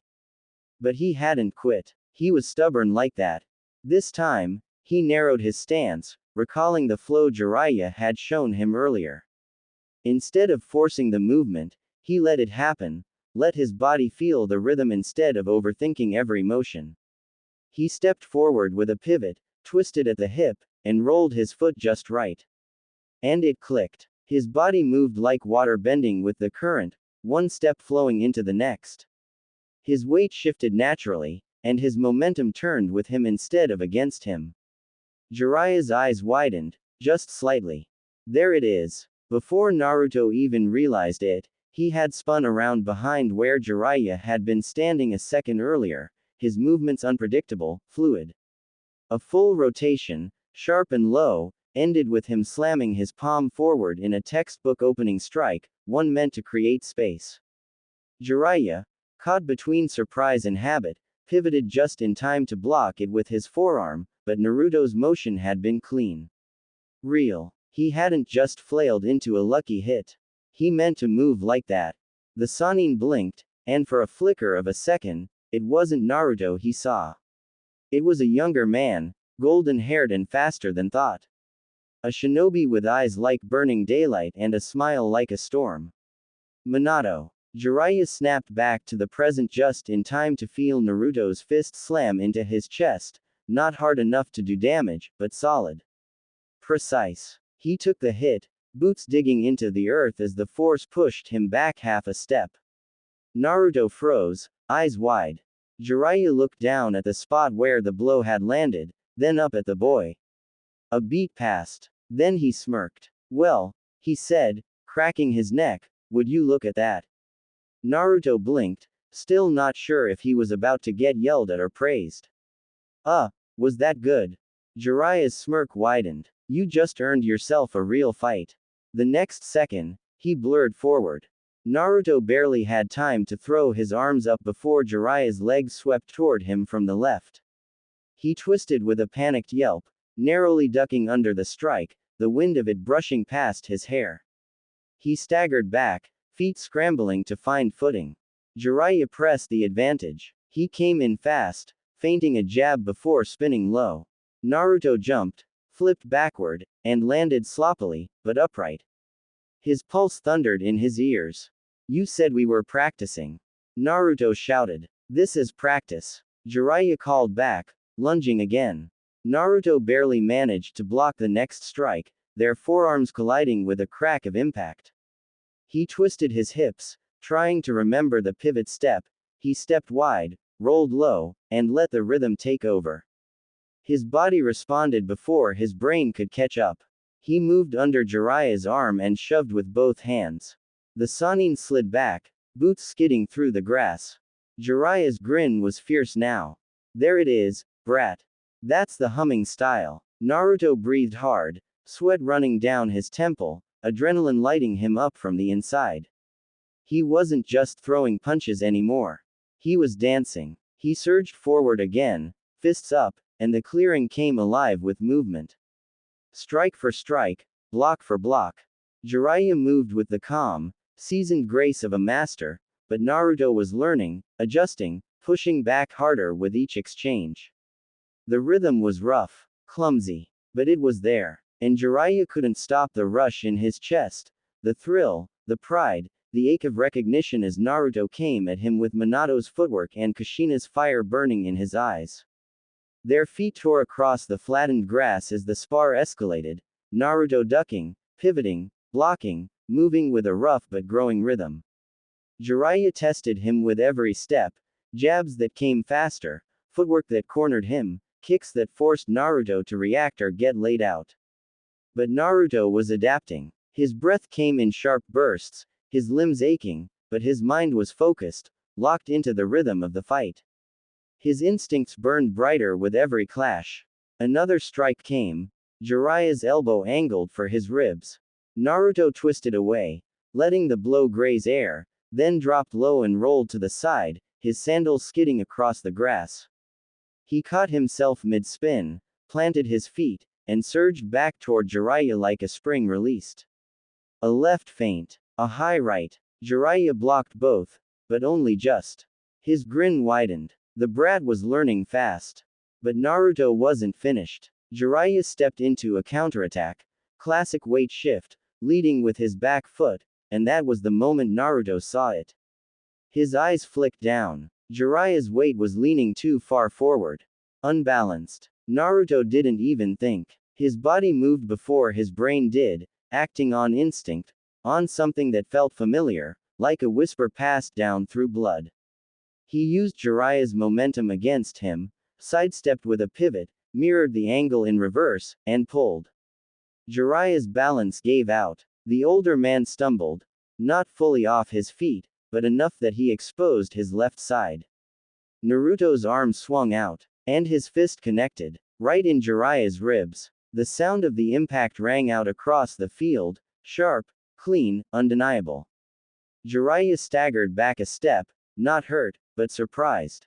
Naruto froze. His eyes went wide. I hit you. He blurted, stunned. I actually hit you. He looked down at his fist like it had just cast a jutsu on its own.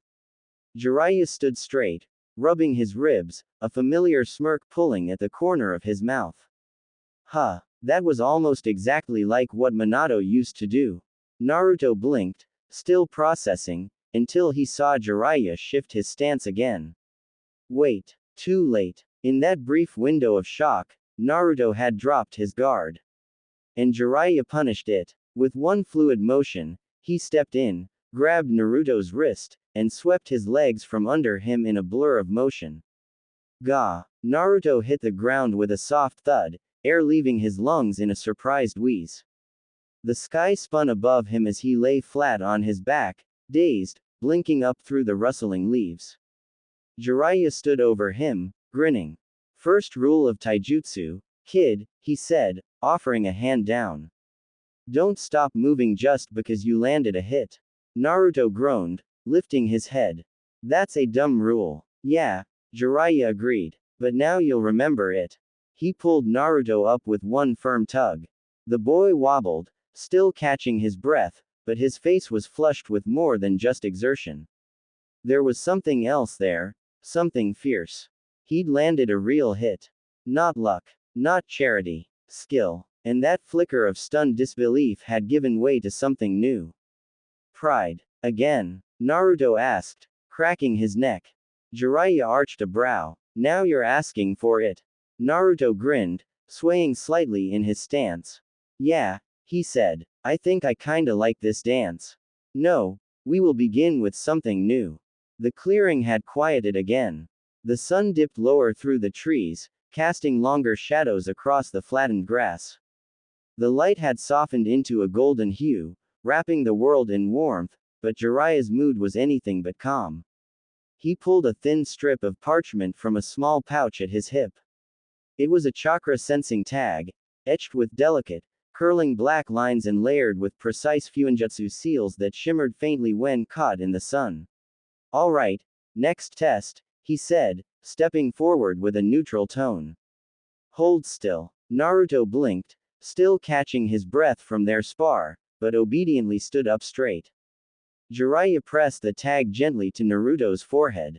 The seals flared for a moment, activating with a quiet pulse of chakra. We'll start with the basics, he said.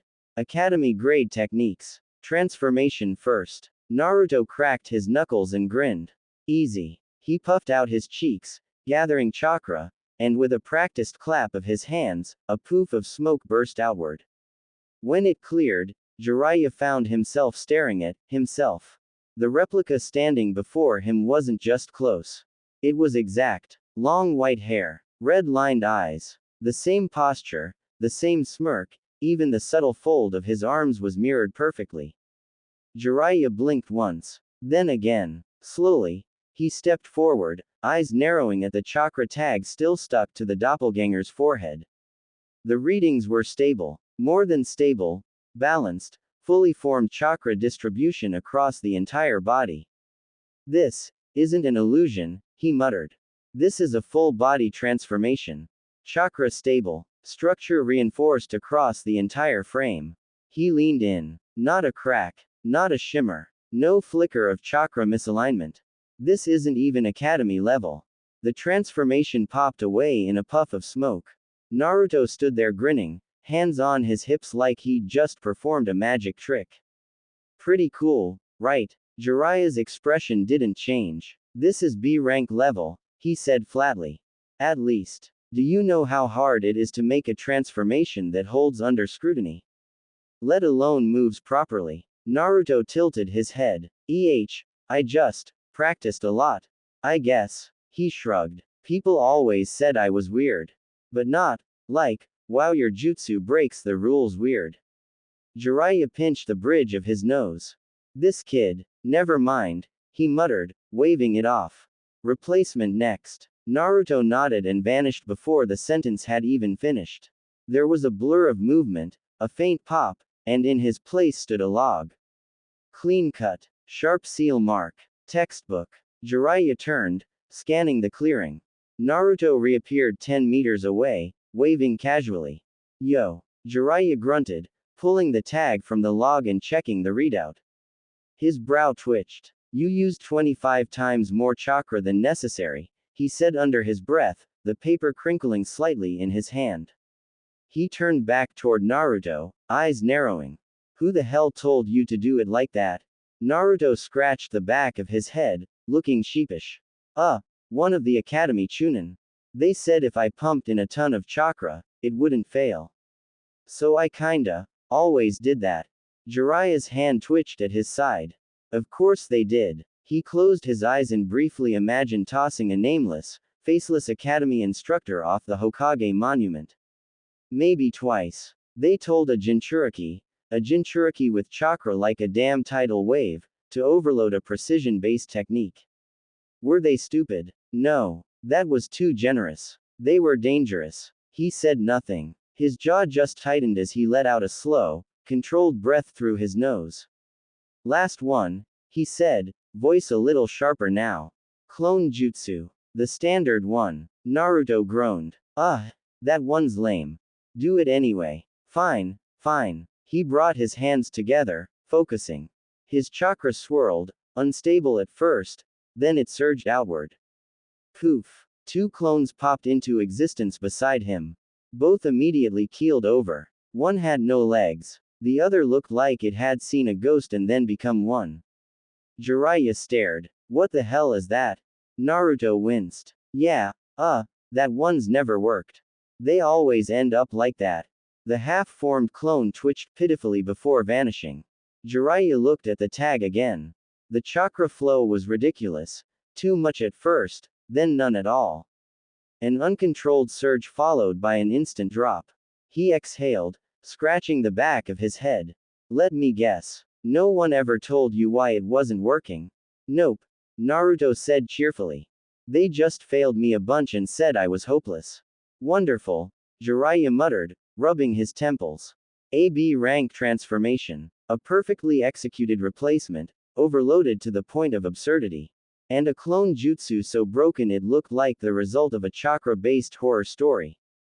Jiraiya sighed, muttering under his breath, you've been training with crap tools, crap instruction, and sheer dumb luck, and somehow, you're still standing. He looked at Naruto, who was now poking one of the fallen clone's arms like it was a science experiment. I'm amazed you're not dead. Naruto gave him a wide grin. I'm too stubborn to die. Jiraiya huffed. No kidding. He looked at the chakra tag one last time, then pocketed it. The damage is deeper than I thought, he mused grimly. But, the potential's even greater. Alright, he said, clapping his hands once. That's enough testing. We've got our work cut out for us. Naruto raised a brow. So, do I pass? Jiraiya smirked. You pass, barely. Now I get to tear you apart and put you back together properly. Naruto pumped his fist. Heck yeah. Wait, should I be worried? Yes. The afternoon light had cooled into amber, stretching shadows long across the clearing. The breeze whispered through the treetops, gentle now, as if the forest itself had quieted in respect. A hush settled between them, the kind that only came after a hard day's training and a harder truth. Jiraiya knelt beneath a tree at the edge of the clearing, his cloak shifting slightly with the breeze. From deep within its folds, he pulled out a small, worn notebook. The leather cover was scarred with scratches from years of travel, stains from ink, weather, and the occasional spilled sake. The pages inside were filled with notes, tactics, secrets, and regrets. With a flick of his wrist, he opened to a fresh page. The pen moved smoothly, though each stroke carried weight. Not just from the ink, but from the conviction behind it. Investigate and eliminate anyone who sabotaged Naruto. Ensure Kakashi gets the verbal beating of a lifetime from Sensei. Find a way to pay these bastards back for everything they've done. The words bled into the parchment with silent fury. Sharp, controlled, intentional. Jiraiya stared at the list for a moment, the ink drying under the golden light. This wasn't just neglect. It was coordinated, quiet, intentional. A child doesn't end up trained like that by accident. Someone had let him fail. Made sure he would. And he, Jiraiya, the Toad Sage, the goddamn gallant, had let it all happen from a distance, believing the village would do right by Minato's son. His throat tightened. Minato, Kushina, if you saw this now. The bitterness in his chest curled into something darker. It settled low, heavy like stones in his gut. Smoldering beneath his ribs. He hadn't just failed Naruto. He'd failed his students. But just as the weight of it began to pull him inward, spiraling into guilt too old and too sharp to voice, a voice cut through the air like sunlight slicing fog. Hey, Ero Sennin. Jiraiya blinked. He looked up. Naruto was standing in the middle of the clearing, grinning from ear to ear, arms raised high like he'd just beaten a boss in a video game. There, stuck to his forehead, fluttering slightly with every breath, was a single, stubborn green leaf. I stuck the leaf, Naruto declared, beaming. The grin he wore was wide, unfiltered, and full of light. Joy, simple and pure. And it hit Jiraiya like a punch to the chest. Because after everything, the isolation, the neglect, the failures no one took responsibility for, Naruto still smiled like the world hadn't tried to break him. Still believed in himself. Still tried. Jiraiya's grip on the notebook loosened. His expression softened, the hard lines around his mouth easing just a touch. Good job, brat, he said, rising to his feet, his voice low but laced with something gentler now. Let's call it a day. Dinner's on me. Naruto let out a victorious whoop, throwing a triumphant fist into the air like he'd just won the Chunin exams. Yes, ramen, here I come. He bolted ahead, leaf still stuck to his forehead, laughing as he went. Jiraiya chuckled under his breath, tucking the notebook back into his cloak as he followed. The forest around them hummed softly with the sounds of nature settling into evening, cicadas buzzing, leaves rustling, the warm chirp of birds in the distance. Shadows stretched across the trail as the sun began its descent, painting everything in golden rose. Jiraiya glanced down at Naruto, who had slowed to walk beside him, the scroll of training supplies slung over his back, dirt smudged on his cheeks, and a smile still dancing on his lips. He's been through hell, Jiraiya thought, watching the boy out of the corner of his eye. And he still manages to look at the world like it hasn't crushed him.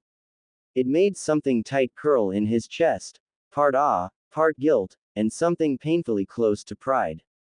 Hey, Naruto said suddenly, glancing up. You think you'll be able to do that clone thing right one day? Jiraiya smirked. If you don't blow yourself up first. Hey. And just like that, the silence broke again, with laughter echoing through the trees as master and student walked toward the fading sun, side by side.